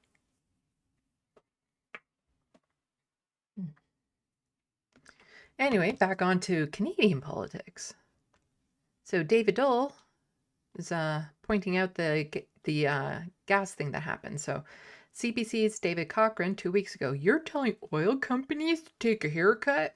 You know there's no rebuttal to what Avi Lewis is arguing when the only line from the media is, in response to him, is, so you want big oil to pay taxes on their insane profits. And he's quote tweeting himself, where Avi Lewis is saying, what if, well, CTV is saying, what if a windfall tax profits on big oil deflates them? What if it hurts them? What if they don't make as many billions as they could have? And Avi Lewis says, tell the family where 1 in 4 Canadians is skipping a meal. So let's just listen to the clip. Avi Lewis was right. Gas prices needed to be capped. Cutting the tax did dick all to help the lives of Canadians.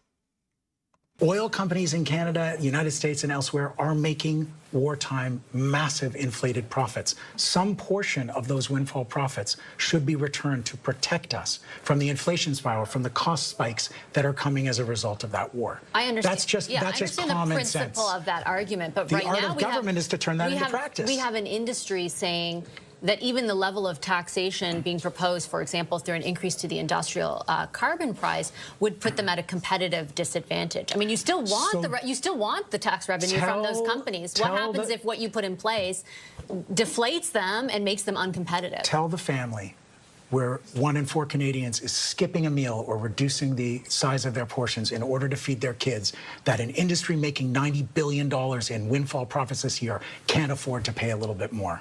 I'm sorry, I just don't accept it. Oil companies in Canada, Damn straight, don't accept it. $90 billion in windfall taxes.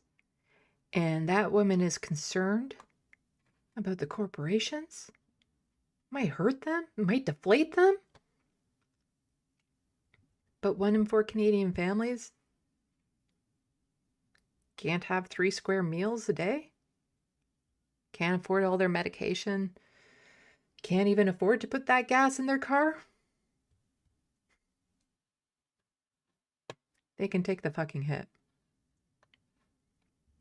So a little bit more. So this is the clip of Francois-Philippe Champagne on changes to disability tax credit application process. Says, I'm sure if Avi was in the House, he would have applauded that as well. I mean, if you want to make it simple for viewers, and I'm sure if Avi was in the House, he would have applauded that as well, is that we made it easier for people to access the benefit that they can, that they are entitled to. That's what we did for But look, I mean... No, they did not. No, they did fucking not. No. They did not make it easier to act. Why don't you talk to people with disabilities about that one, huh? No, you did not. That was not made easier. And Avi points that out. This moment of panel, I don't want to disrupt this moment of panel unanimity about the disability tax credit and making it easier. My family went through trying to apply for it for our kiddo, and it took us months. And we have a lot of privilege and capacity. It's made it a little. They put barriers up. It is so inaccessible to a lot of people with disabilities. A lot of people with disabilities don't have the resources or the ability to fill out these forms, to know what to do, to get to the doctors, to do all this sort of stuff. Because in order to get the disability tax benefit, you need to have the disability tax credit already applied to you type thing. And so only a certain amount of people can even get that. And then it's only an extra $200, which doesn't actually help somebody get out of poverty. And the Liberal government was bragging about how this would bring millions of people with disabilities out of poverty. And then it's like they turn around, it's like, okay, so the number is more like a few 100,000, but whatever. No, they purposely make it difficult to get. And a lot of the people who need it the most don't have the ability or resources to actually apply for it. A little bit easier, but the disability benefit in Canada is $200 a month. Yeah. Legislated poverty for countless Canadians who live with disabilities. If you get disability activists reacting to this change, they'll be okay. It was fiddling around the edges. Yeah, it could be this is good, but. There's big money for some things, and there's no money on the table for addressing the crisis that people are in, the skyrocketing cost of groceries, unaffordable housing and rent and everything else. But we've got $25 billion to put in a sovereign wealth fund where we're going to subsidize profitable projects, as opposed to the Norwegian example, which is cited by the Prime Minister and the Finance Minister, which is in fact, let's be really specific here, the opposite of what we're doing. I don't want to disrupt. So a little bit more on that. So he's quote tweeting this person saying, if Avi Lewis, if elected in 2029, would you commit to raising the CDP to $500 a month with commitment to increase the amount to help people with disabilities across Canada, each poverty level income support, and remove exclusionary disability tax credit as a gateway to the benefit? And he replies to this person saying, I don't think one can live a dignified life in Canada on $500 a month.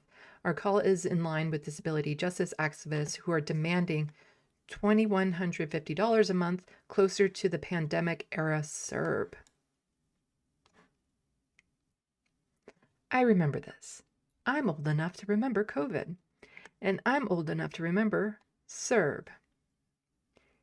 And how it was like Justin Trudeau spit in the face of everyone with disabilities when he was like, $2,000 is the absolute bare minimum somebody needs to get by. When CERB was offering almost twice the amount that people with disabilities get per month to live on. And people with disabilities often have extra expenses as well. We were not eligible to apply for that. Some people accidentally did. And when their worker found out, it was deducted dollar for dollar, because when you get provincial money for something like that, you can't also get federal money for the same thing, which is why when they had this tax benefit go through, they had to make sure that the provinces wouldn't then roll back their disability. Alberta did. So if you apply for it and you get the extra $200, Alberta would just roll it back from the disability benefits that they pay out.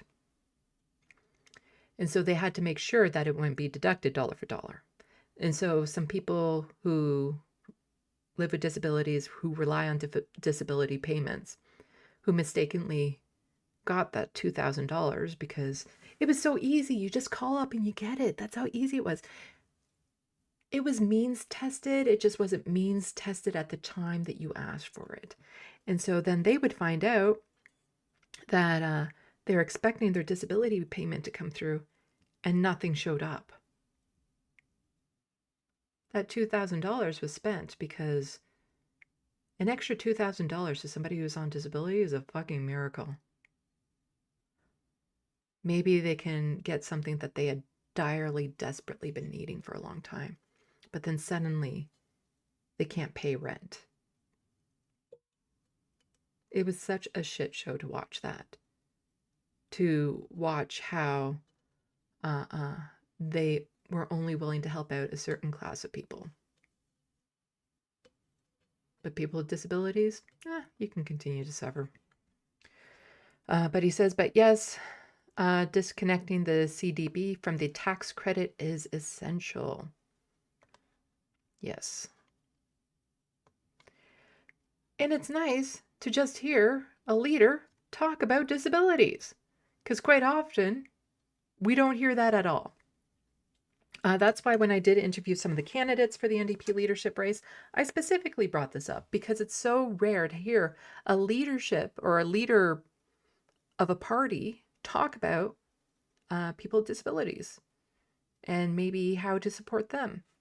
Because one of the things that I would say is that maybe disability support should be federal. Because right now, if I were to move to another province, I'd have to reapply for disability. So that means I can't move to another province because applying for disability is purposely difficult. You can't just do it. And so there's no guarantee that I would even qualify depending on the province's rules and all that sort of stuff. And so that means I can't move. And then even if I did move, it's different rates depending on which province you're in, different qualifications, all that sort of stuff. So it'd be nice if it was not unified, consistent across the board. And it'd be nice if it was tied into other things like social housing, because, you know, I could live quite nicely off of that, off of the $2,100. I live cheap. But I still wouldn't be able to move to like Toronto. So depending on which city you live in would determine if that's even manageable. So that's the thing about a universal basic income or a guaranteed living, is that it needs to be tied in with other things. It needs to be tied in with socialized housing, comprehensive universal health care, eye care, hearing care, all of that, free transit. Like, it can't just be a wealth transfer to landlords when it comes to some sort of basic income. It needs to be geared towards people, and other things need to be covered. So it can't just be a flat rate for everyone. Oh, I saw it. My left eye just rated me. I looked over just on time. Why, thank you so much. Welcome, Pond Jumpers. We're just talking about our hopeful leader party here in Canada. You have Zach Polanski. We have Avi Lewis. Different ends of the alphabet there. And I'm just talking about him and some of the things that he's promising for people should he become leader. So welcome, Pond Jumpers. Everyone, go check out My Left Eye. Super appreciate the raid. If you're new to my channel, like and subscribe. Canadian politics with sarcasm and sass. But yep, super appreciate the Pond Jumpers coming over. So the next video we're going to watch is from CPAC. And we're going to watch the full video. And it's Avi Lewis responding to the economic thing that was sent out by the Liberals. Because I had like 6 clips of it lined up. And at one point, I'm just like, fuck it. We're just going to watch the full thing. So we might skip through parts because I haven't sat down and watched the full thing yet. So we might skip through parts, but it was just to the point. It's like, I think we just need to watch the whole thing because it's like, oh, that's a really good clip that I need to, oh, that's a good clip. That's a good clip. On and on and on. So I'm like, oh, fuck it. We'll just watch the whole thing. So it is 36 minutes long. So like I said, we'll probably skip through some things. Some of it will probably be in French, and you don't want to hear me try to translate that. So we can skip through like French parts. Sorry if you're a French speaker, really excited to hear French. You get that little bit that I do at the beginning and end of my streams. But I have done it before where I've made it into a game where I've gotten offers from the SandBox, and then I just ad-libbed what they said and I made up shit. It's kind of fun. I'm an improviser. I like doing that sort of game. But anyway, let's listen to some of this. So like I said, we'll probably skip through some of it, but the headline of this is NDP calls for increased support for mental health services. Oh, good morning. I want to thank everyone for being here today. First, I'd like to begin by acknowledging that we're here gathered on the traditional unceded territory of the Algonquin and Anishinaabe people. I'm pleased to be joined here this morning by NDP leader Avi Lewis, as well as Anthony Esposti, the co-chair of the Canadian Alliance on Mental Illness and Mental Health, and Vicky Ann Rodrigue, the chair of CAMI's Public Affairs Committee. You hear from them in just a few minutes. And I would like to recognize that in a few days, it's going to be Mental Health Week here in Canada. Okay, so I'm just going to skip through some of this intro. $1 billion every year, according to cause of disability, not being met. In fact, the latest data from the Canada Mental Health Association shows that only 6.3% of healthcare spending in Canada is directed to mental health services. This is well below what many Western countries spend on mental health, like France, which invests about 15%, and Germany at roughly 11%.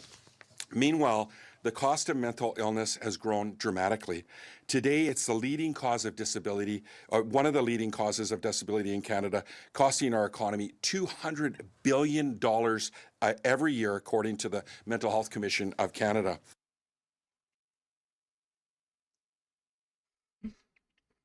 My disabilities are in line with mental health issues, so I'm feeling this. I'm feeling it. We can reduce those costs by investing in mental health services so that Canadians can access care. Oh, and for those of you who don't know, especially pond jumpers or Americans who are watching, our universal health care here in Canada doesn't include mental health care, which is very important for something that comes up later in this. Our universal health care does not include mental health care. Super important for something that comes up later. Before they're in crisis. When people can't access timely mental health care, it affects their quality of life and places strain on emergency rooms and primary care providers. In the most tragic cases, it leads to preventable loss of life. And we know that mental health services, including early accessible community-based care, can reduce these pressures and improve outcomes. It's not One time after I nearly didn't wake up to see the morning because of intentional actions, my friends and stuff, they're like, you need to get help. And so it was on me to have to call up different mental health services to be like, so yeah, this thing, that happened. And most of them turned me away because they're not equipped to deal with somebody who is currently in crisis. A lot of the free services that are funded by the province and stuff, they're for people who are having, like, you know, they need some life coaching. Maybe they just went through a bad breakup, lost a job, don't know what to do with their lives. They're not equipped to deal with somebody who almost wasn't here due to their own intentional actions. And so they don't accept you into their programs. When you're in crisis, dealing with that sort of shit, not ideal. Just saying that's not some rejections that are very helpful at that moment. Not just the right thing to do, it's the smart thing to do. Mental health advocates have called for an updated benchmark of 12% to reflect the reality Canadians are facing today. That is what this motion aims to do. Canada is experiencing a mental health crisis, and we can no longer accept a system where mental health is treated as an afterthought in our healthcare budgets. The theme of this year's Mental Health Week is Come Together, Canada. And it's clear that's exactly what we need to do to close the mental health funding gap and build a healthier, more resilient Canada. Mental health starts before birth. A healthy mother leads to a healthy child, and that early foundation shapes whether a young person can grow into a stable, resilient adolescent. From there, the link to the economy is direct. We are seeing high dropout rates in apprenticeships and early career pathways, often tied to untreated mental health challenges. And if we want a strong workforce, we need to support youth before they fall out of the system. And it doesn't stop there. For seniors, mental health is one of the biggest and most overlooked pressures on the healthcare system, driving hospital use, long-term care demand, and caregiver strain when supports aren't in place. This is a full continuum. If we invest too late and too narrowly, we pay for it at every stage. A life course approach to mental health, from perinatal care to older adults, is not just good policy, it's essential to economic and system sustainability. Okay, I'm just going to skip ahead. I want to get to Avi talking. There we go. Bonjour tout le monde. Thank you, Gord. Thank you to Cami for joining us here today. And thank you for the vital work that you do every day to improve access to care across the country. In one of the wealthiest countries in the world, there are millions of people right now who cannot get the mental health care they need when they need it. Dans l'un des pays les plus riches du monde, like I said, we're going to be skipping through French parts. Generally speaking, not 100%, but they're just repeating what they just said in English or vice versa. All know the profound consequences for those who pull out their credit cards or wait in long des pays les plus riches du monde. Des millions de personnes n'ont actuellement pas accès aux soins de santé, faced with a bleak choice. When they reach out for help, they're too often faced with a bleak choice. Pull out their credit cards or wait in long queues for services that are stretched beyond capacity. We all know the profound consequences for those who are in need of care, for families, and for our communities. Sometimes it's a matter of life and death. When Tommy Douglas first envisioned public health care in Canada, he imagined a system that would care for people from head to toe. But in a country awash in wealth, that dream is still incomplete. Mental health is part of your health. It should be part of our public healthcare system, publicly funded for all. Again, very important point for something that comes up later in this speech or talk. La santé mentale. Instead, today mental health care is still treated as secondary. Too many Canadians can't access the support they need using their health card, not their credit card. The reasons are clear. Mental health services remain excluded from the Canada Health Act, and they remain chronically underfunded, leading to shortage of services, long wait times, and Canadians paying for health care out of pocket in the middle of a cost of living crisis. That's why I'm proud to stand here with my... It's like if you're in crisis here in Canada, at least, you can still go to the ER. And they can take you in if the hospital has like a psych ward or something. If I had to pay every time I went to the ER for mental health reasons, I wouldn't go. So as much as I talk about how the Canadian healthcare system is crumbling, and it is, I also recognize that if I lived in the United States, I'd be dead by now. Like this healthcare system as it is, has saved my life 5 times over easily. And a lot of people don't seem to understand that. Like, when you're dealing with a mental health crisis where the thoughts of no longer being here apply, one of the driving factors of that is feeling like a burden. And so the thought of having to go to a hospital and pay thousands of dollars to get to the ER or something, going more into debt, being a burden, a financial burden on others who will then have to cover the cost, you won't go. You won't go then. And every time it happened, if I hadn't have gone, who knows what would have happened. My colleague Gord Johns, a true champion for mental health in the House of Commons for years. Gord has consistently pushed the government to make meaningful policy changes to improve access to care. That includes his work on Bill C-201, which addressed the systemic exclusion of mental health from our universal public health care system, as well as this new motion that he's introduced this week. This moment speaks to our priorities as a nation. It's a time of nation building, of doing big things to make our country safer, more stable, and more independent.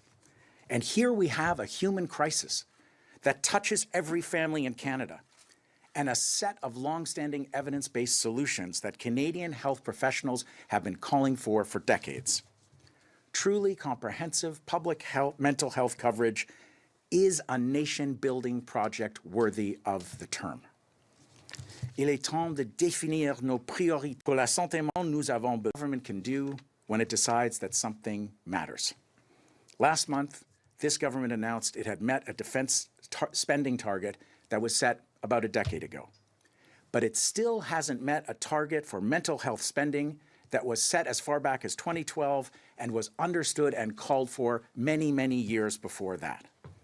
And if the current federal funding is allowed to expire in the coming year, as we think is likely, we will fall even further behind. The question...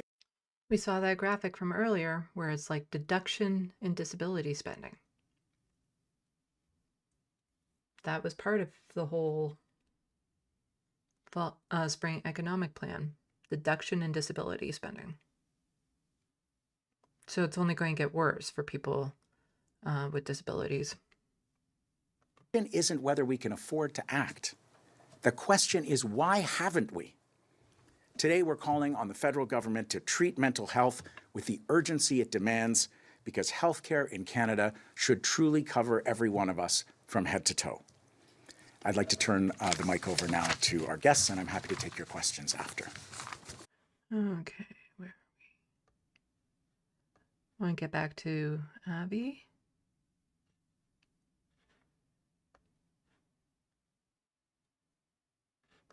Coûte plus de 200 millions physiques avec des mécanismes. Your party about whether you support this. Going into questions. Now it's only, and especially. And access to mental health and substance use health care must become a reality, not an aspiration. We thank MP John. I'll also put the link to this video in the SandBox, so if you want to watch the whole thing, you can later on. I just want to get to the questions and stuff because, like I said, I had a whole bunch of clips queued up that are from questions and whatnot that I want to get through. But I'll put the link to this in the SandBox so you can watch the whole thing if you like. I want to thank Anthony and Vicky Ann and all of CAMI's member. Something, we push for it. But if you need help and you need counseling or services to support you when you're under mental health duress or you're dealing with a substance use related issue, often you're given, you're put on a wait list. And this has to change. There's not a... Yep, there's been some programs that I've been in that took about a year to get into. And the thing is that when you're in crisis, waiting a year for a certain specialized program, not ideal. Family I can think of that I know across our country that hasn't been touched by a mental health episode or someone living with a substance use disorder. It's time for the government to act. 89% of Canadians want to see mental health be an insured benefit and covered under our universal mental health care system. And maybe for you or for Abby, there's a national conversation right now in the government as it's looking at its online harms bill. It's considering a ban on social media for kids. Manitoba Premier Wap Kinew is looking into this as well. I'm just wondering what...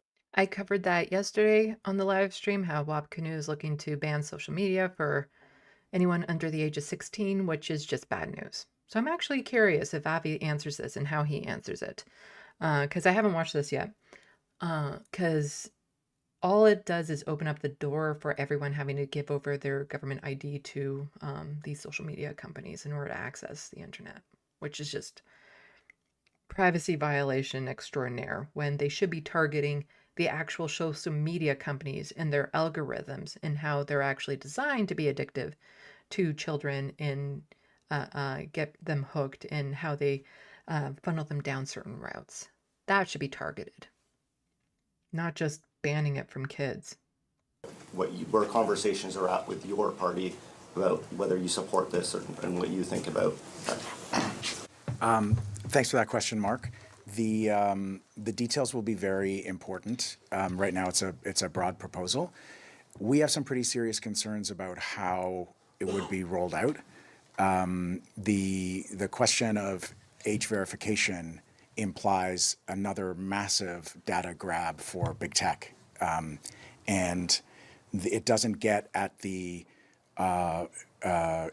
fundamental issue, which is that the business model for social media is to extract our personal information and all of our movements online. And it's based on and it's ironic to be talking about it, or not, maybe it's not ironic to be talking about it in the context of mental health. The business model is one which is based on an addiction relationship with social media. Who among us has not thought, well, maybe I'll just check my Instagram before bed, and an hour and a half later, you're an hour and a half less sleep, you feel wrung out, there's nothing of value that's happened, but the technology has worked perfectly as it was designed. Social media is part of the mental health crisis affecting this country and this world, this moment of history. Okay, I'm okay with what he's saying so far, because the thing is that it's not just how social media affects children, it also affects adults in how it's designed to be addictive and how it's designed to just funnel you down a certain narrative and keep you online no matter what. So times where you could be using to read a book or just detox and unwind and try to get a restful sleep, it's gobbled up by social media companies that are trying every way what they can to keep you online. And we're concerned to protect our kids for sure. First of all, they're not the only ones who need protecting. And we're concerned that you can't fix the symptom by giving big tech access to even more personal data. And that goes well beyond the youngsters. It goes for all in society. So we're having an important conversation about this, sparked by these proposals. We're going to come up with a full policy position on it. But there are massive concerns in the way that age verification could take place, including which companies would do them. Does the government have an actual public option for age verification on social media, or are the tech billionaires behind Donald Trump going to be the ones who are extracting even more data from Canadians? All of these questions are still unanswered. C'est juste sur la position de votre parti par rapport à cette idée d'interdire les réseaux sociaux pour les enfants. Oui, le politique, c'est en développement. Dans les discussions sur les My loose French asking how this affects the development of children. Spécifiques, mais il y a des concerns profonds sur And he's concerned about it. The Wild West, you can tell me if I was accurate in my translation. I can't give details of it, though. La question de vérifier les data, question de drool, les extracts. And Mr. Liz, I wanted to ask you about the government's intention to sell off airports to private buyers. It's something they've spoken a lot about this week, and I want to know if that. So now we're talking about the privatization of airports, which we just touched a lot on when I was covering Mark Carney's statements. Something that you think is a good idea? Absolutely not. I guess I'll shock everyone by saying that privatization doesn't benefit the public purse, except in the short term. In the long term, it can be a risk to safety, especially in essential infrastructure like airports. Workers always pay the price in privatization schemes, and the public always ends up paying more in the end. Whether it's privatization of garbage or privatization of parking meters, history is littered with examples of the failures of privatization, and this is a potentially a very costly and dangerous plan for short-term revenues that remove accountability for some of the most important pieces of critical infrastructure in Canada. We're absolutely opposed. Just on a follow-up to that, when you're talking about those revenues, the government is signaling their intention. So the Wild West says that the question was more about they want him to be specific about the ban for kids, and he says they need more info. So I was right that it was about enfants. Children. That's about it. To use those revenues as a part of their way to finance their sovereign wealth fund. So do you think that's how they should be going about it? The proposal is getting worse and worse as you describe the details. A sovereign wealth fund should be, I mean, the models of sovereign wealth funds that the Prime Minister has been referencing, like Norway, are the complete opposite of the sovereign wealth fund that he's actually proposing for Canada. Good that he's pointing that out. We just watched the video that covered all that, how Mark Carney keeps on saying, oh, this is just like Norway, when it's anything but. He's talking about selling public assets to put public money into a fund that is going to subsidize profitable private projects that are done in the so-called national interest, as opposed to taking a fair level of taxation, as Norway has, from finite resources and creating a fund over time that supports our social safety net and that supports a transition away from fossil fuels. There's just like the invocation of Norway is an indictment of the Prime Minister's way of doing this plan, and I don't know why he chooses to reference it, because the Norwegian Sovereign Wealth Fund is exactly how it ought to be done, and the Sovereign Wealth Fund proposed this week in Ottawa will be yet another subsidy for already profitable corporations. As a British Columbian, would you be interested in running in Jonathan Wilkinson's seat, which is going to open in North Vancouver? That I will not be running in Rosemont La Petite Patrie for that. 5 spectacular caucus members who are punching above their... Yeah, so there's 5 NDP MPs right now, and I don't really care about if he's running right now or not. That doesn't seem like a major issue. Weight here on Commons, which is dominant ridings to get us next election whenever it comes. And being with Canadians about the direction of this country, my work has asked me to keep traveling the country and come in to find candidates, to raise money, and to be ready for the next election whenever it comes. And our caucus and our base has asked me to keep traveling the country and being with Canadians in this moment of extreme hardship. When big decisions are being made about the direction of this country, my work right now is out there in Canada, and respectfully to you all, not here in the bubble. In case you change your mind. Yeah. Est-ce que c'est parce que... Non, mais juste pour revenir à la même sur le même thème de votre... En fait, de votre refus de vous présenter là, dans North Vancouver, pourquoi ne pas tenter votre chance dans cette région que vous connaissez bien? Ah oui, c'est... So she was talking about if he's gone to have a trip at the zoo yet. C'est près de pour la ici à Ottawa avant que je... Selon vous pour le Canada à l'Union européenne. C'est tellement intéressant que les champions du... He says that it was a very interesting trip to the zoo. De climat, c'est la fiche chance. Can you just say that last part in English? Yeah, I think it's really telling that the climate champions in the Liberal cabinet and the Liberal caucus have been systematically fleeing the ship. Stephen Guilbeault and Jonathan Wilkinson have been well known for climate advocacy within the government. I have my own quibbles with various positions they've taken on various issues, but they have clearly represented climate leadership in Liberal terms within the Liberal Party.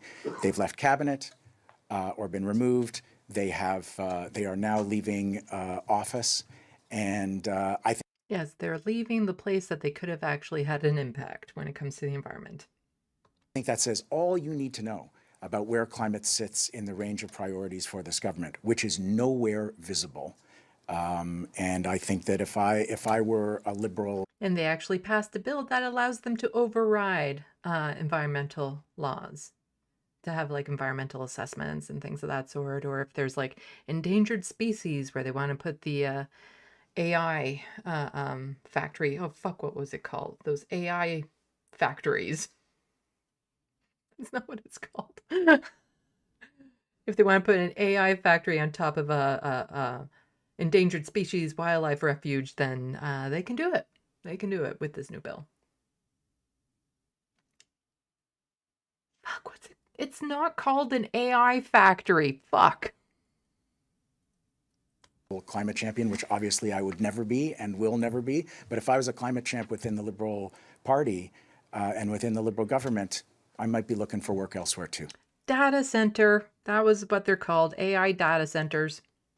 So on mental health, getting back to mental health. Thank you, there's a committee of the House of Commons that's currently deliberating the temporary federal ban on medical assistance in dying where the sole underlying condition is mental illness. Obviously, the NDP has fallen below the threshold for committee representation. But have there been conversations within your caucus, and will your caucus be coming out with a position as to whether this ban should be extended indefinitely or made permanent? Okay, so something that I can talk to here about that question and fill people in a little bit more, because the person asking the question assumes a fair bit of knowledge that the person already knows. So they're talking about medical assistance in dying, and currently there are 2 tracks available for that. Track 1 is your death is in the foreseeable future, most likely due to cancer or something of that sort, where it's only going to be pain and suffering for the next few months before you die. It's a terminal diagnosis. Track 2 is if you have a condition, but your death is not in the foreseeable future. And so it could be a chronic condition, an ongoing condition, or a condition that will gradually just get worse. But you could still potentially live years. So you can apply for it that way. Now, track 3 was supposed to be enacted in 2022. And that is for the sole condition to be mental health, that you could apply for medical assistance in dying with the sole underlying condition of being mental health. That was postponed. They decided not to enact that right away because there was a public outcry. So I am not against medical assistance in dying if your sole underlying condition is mental health, because unlike what a lot of people think, there's more mental health issues out there than just depression. So there are some mental health issues that a person can have where they're still sane, still capable of making that decision, and they have a condition that is resistant to treatment, that will not get better, that is making their life insufferable. There are such things out there when it comes to mental health. Now, part of the problem is, especially with track 2, is that some people live with poverty and their options are not great. There have been cases, nowhere near the amount of cases that you would hear in fear-mongering propaganda against it, but a handful of cases of people that live in such dire poverty that MAID is the better alternative. So I interviewed someone on my channel who applied for MAID, and that was approved. He ended up not going through with it. Now, he had chronic back issues that made it so going up and down stairs was extraordinarily painful. He couldn't work, that sort of thing. But he was about to be evicted from his home. And he knew that there was nowhere else he could afford to live because rent prices had increased and stuff like that. There was nowhere he could go. So his options at that point were dying a slow, lingering, painful death on the streets, or dying peacefully at home. And that's why he applied. He didn't want to die early, but those were his options that he saw at that point. A GoFundMe was set up for him, and he was fine. And I interviewed him for my channel. There was another woman who applied for MAID, and it was granted. She did go through with it. This was during COVID, where she had an extreme sensitivity to chemicals, to smoke. So she needed to be in an apartment that was chemical free, so that the cleaners they used were chemical free, that she didn't have a neighbor that smoked, that sort of thing. And she couldn't get any assistance in finding an apartment that could accommodate her. She was getting no help. She was restricted during COVID to her bedroom with the vents taped over, and that was the only way it was bearable. And so because she wasn't able to simply just get a place that she could live that was chemical free, she went through with it. There were other people who have gone through with it who died earlier than they wanted to because they couldn't get the home care they needed. They couldn't get a specialized treatment, all that sort of stuff.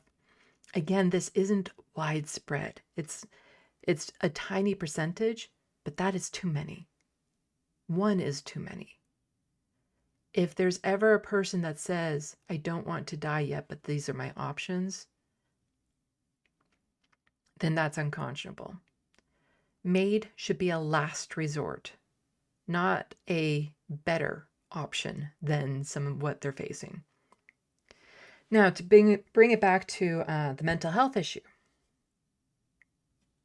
it is unconscionable that it would be expanded to people whose sole underlying condition is mental health before mental health is covered under the Canada Healthcare Act. That is absolutely unconscionable for this country to do that.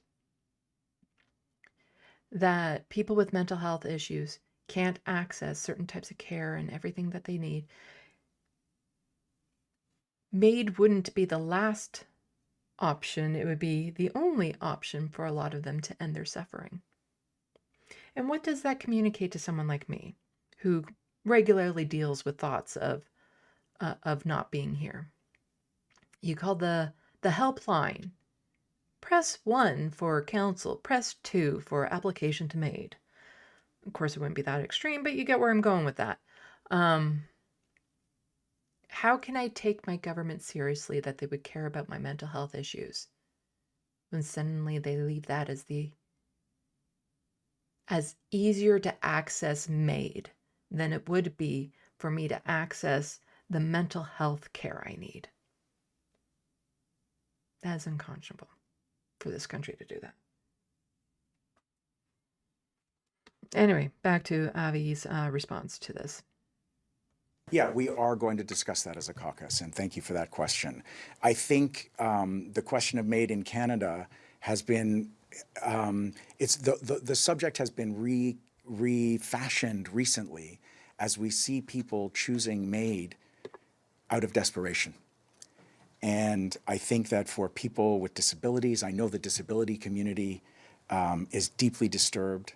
A community that lives in legislated poverty with an insulting $200 a month disability benefit, and despite the much vaunted changes to the application process for the disability tax credit this week in Ottawa, it's still way too hard.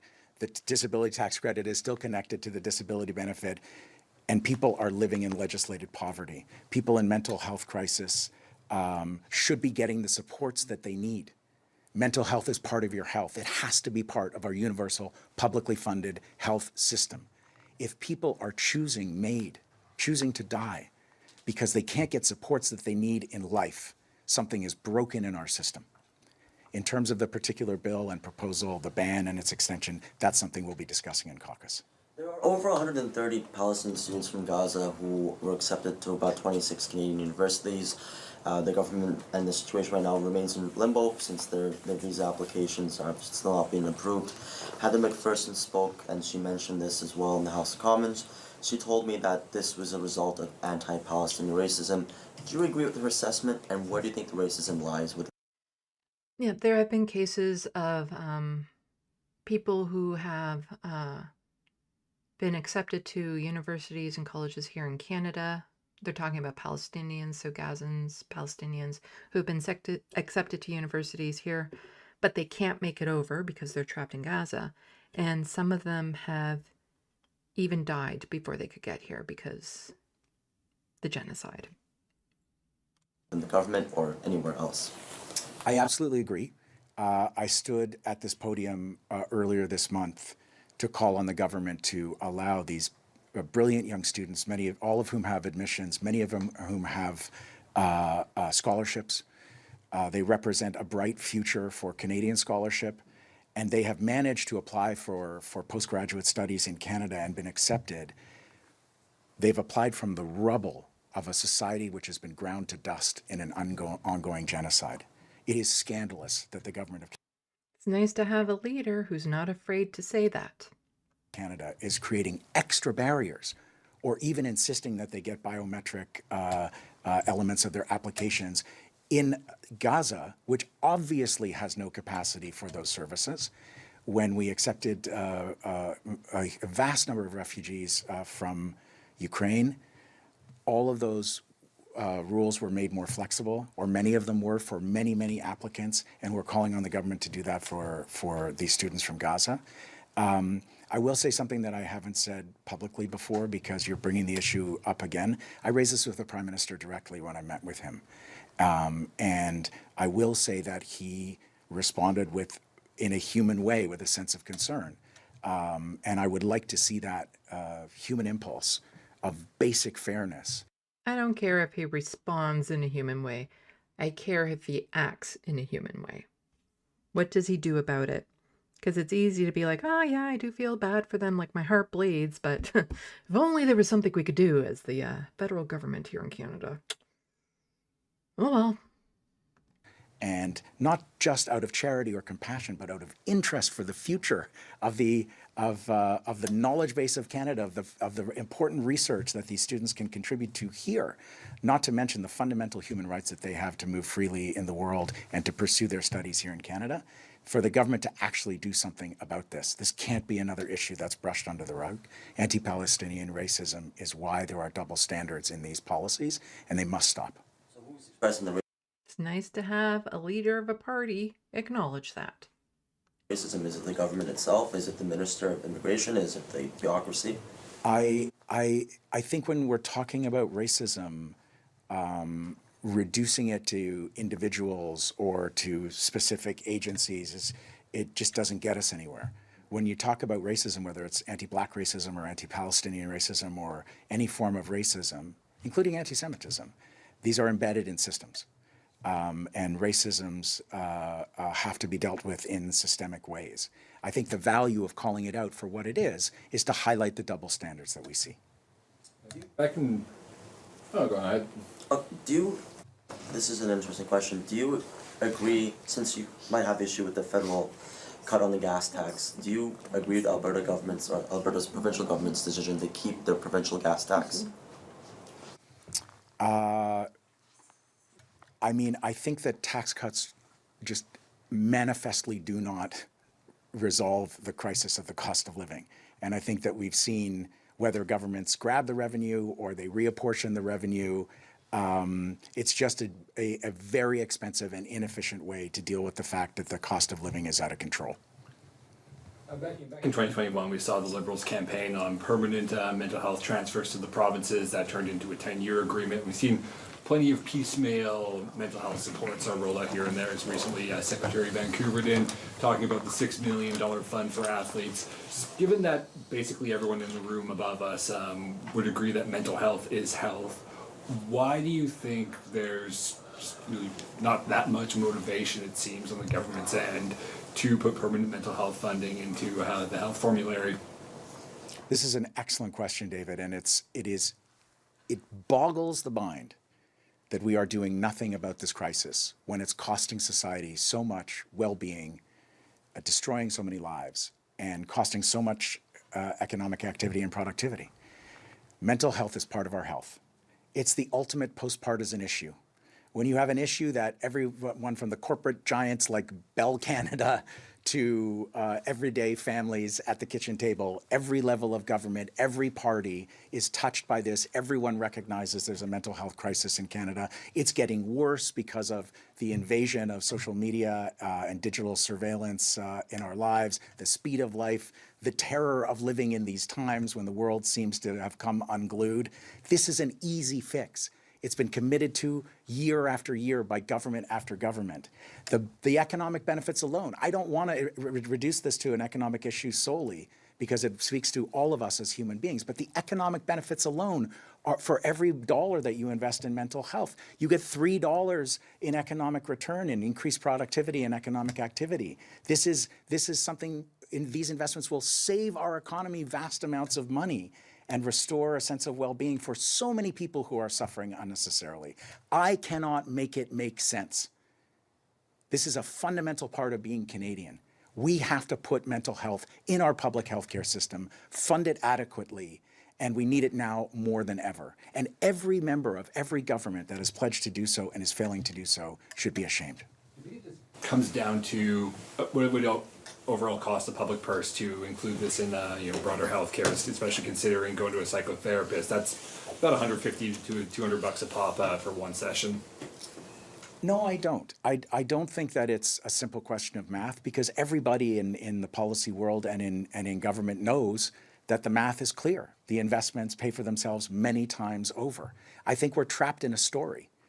And I think it's something, as a former journalist myself, I think all of us have a part to play in changing the story about what costs money, that is legitimate, that we say is fine, and what we spend our public resources on, and what is socially acceptable. I don't understand why there isn't a public outcry in this moment when the government seems to have untold resources for major projects, for weapons and war, and when we leave the mental health funding for Canadians aside in every conversation. If Canadians aren't angry, they're not paying attention. Because it's not just like, I'm not just talking about Doug Ford, but it's federally. If you're not angry, then you're not plugged in.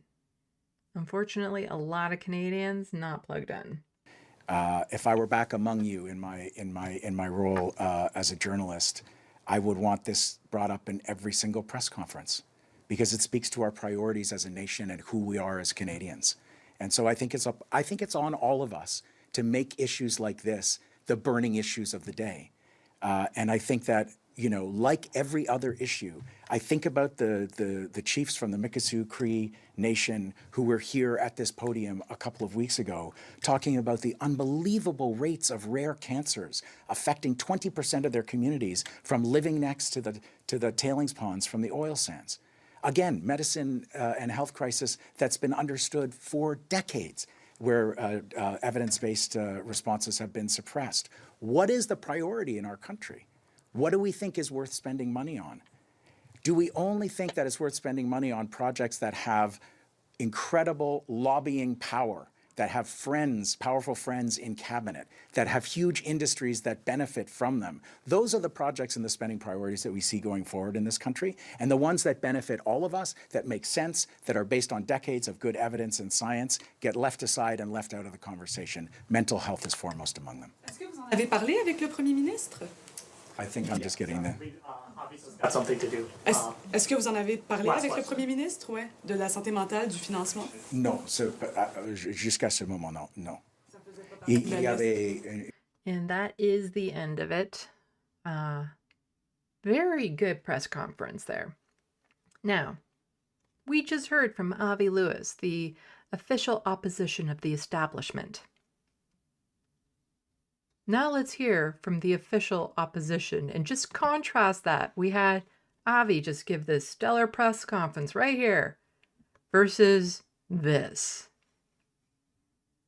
I got into politics and helped the previous Conservative government balance budgets, drop crime by 25%, lower taxes so people could afford their lives. Those were great days.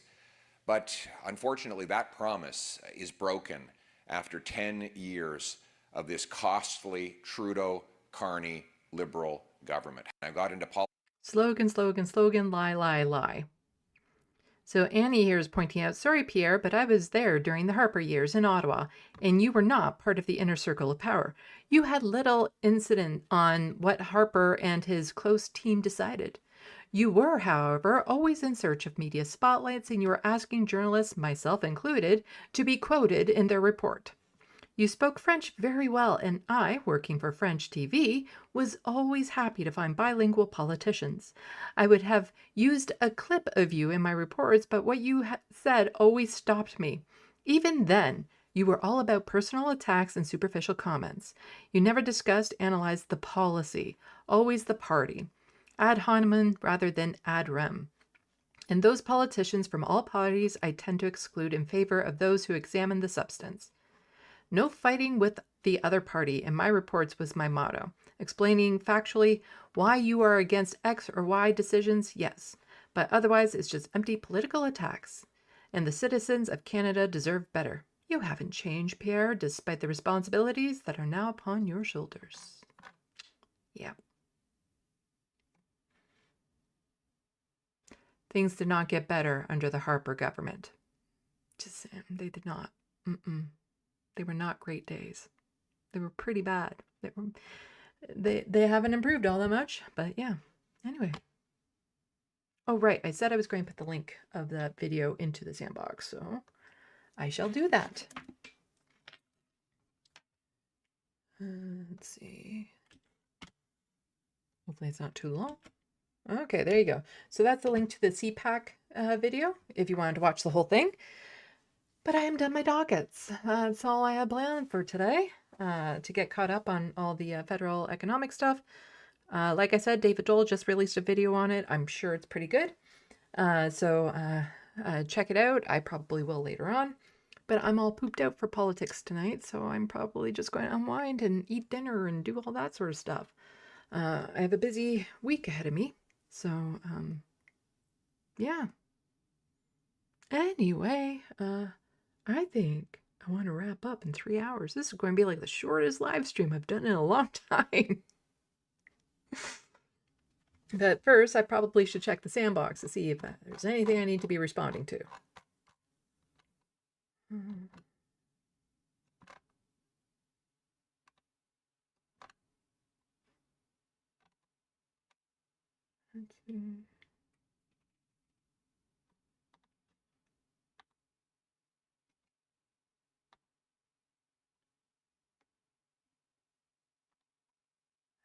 Let's see. Let's see.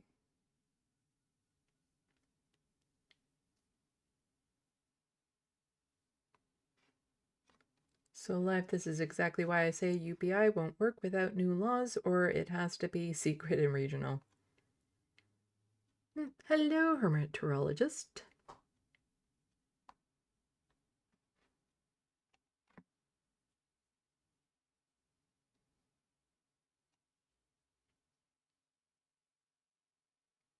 Rusty saying USA Republicans think Jesus blesses the wealthy. Wealth equals spiritual virtue.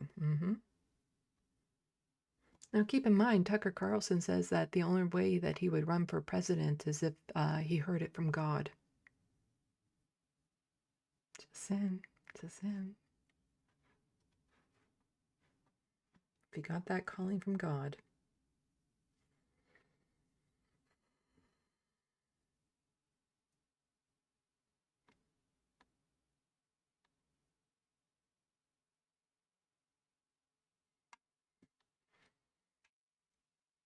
Couple comments from about TYT since I had to click on it briefly so that it's saved in my watch history in case I need to go back and clip something. Usually the only times I have to go back and look for something is if I've seen something on like the Vanguard or it gets covered or clipped.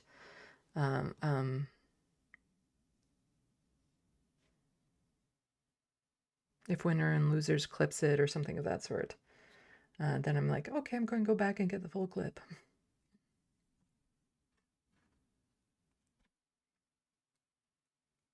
Hank.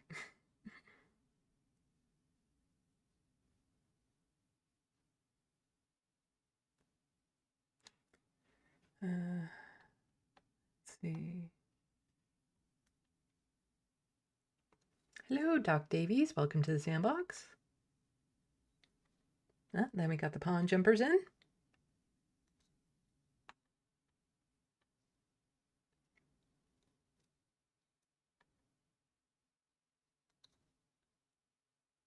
The Wild West saying our mental health is cops forcing you to the hospital.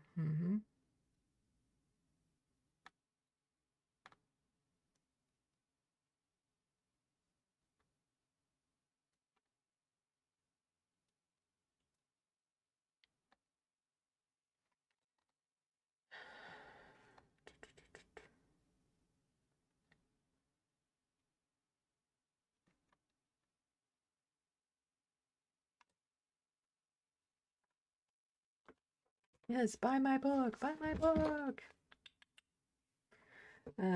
Isidore saying I would love the author to read it to me. I will be doing videos of it eventually. Once again, the TYT essay is all done and taken care of, it will be sort of behind a paywall, but not really behind a paywall, as in, I won't be able to put it on my new channel because that's not, I can't have subscribers to my new channel. Because my new channel is still under 100 people for Sandy Lovis on YouTube for art, writing, and all things creative. But ideally, I would like to post them there. So I will be doing videos of me reading each chapter, and then it would be behind a paywall. But here are the options. Once I'm all done, I let people know. Then you can sign up for 1 month and binge watch them. But if you're in real dire straits and want to see it, then just shoot me an email, and I'll send you a link.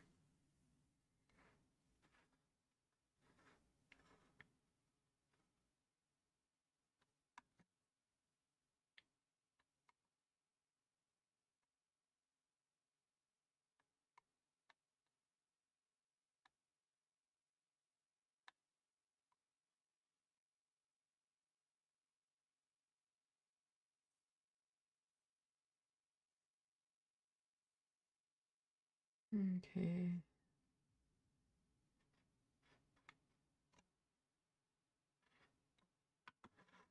Looney Tunes wants to see the whole damn thing. Well, it's going to be a while before it's out, that's for sure. Okay, I can close all of those. Let's see if there's anyone rateable right now.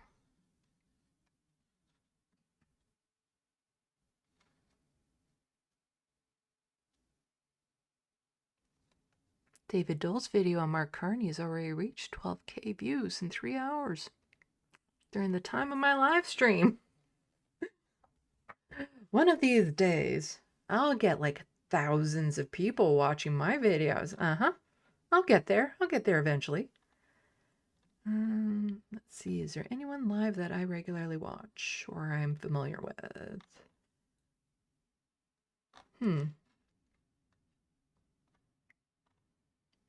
Sometimes my YouTube page isn't that great at letting me know.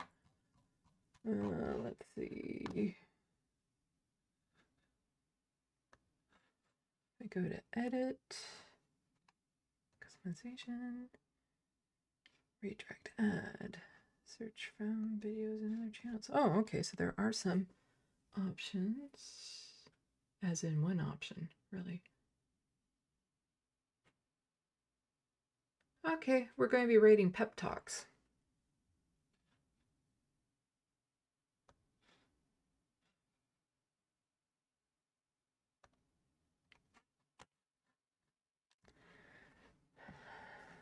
So I can do this. There we go. So yeah, Wednesday, this space, I plan on being there, so you can check me out then. Next news live stream will be Sunday. Please check out all my socials. Check out my Amazon wish list to help me out. Please become a patron. I'd like to split how I get my money so that I'm not so reliant on YouTube, because I worry about it sometimes, that they're just going to totally demonetize my channel or something. That would not be great.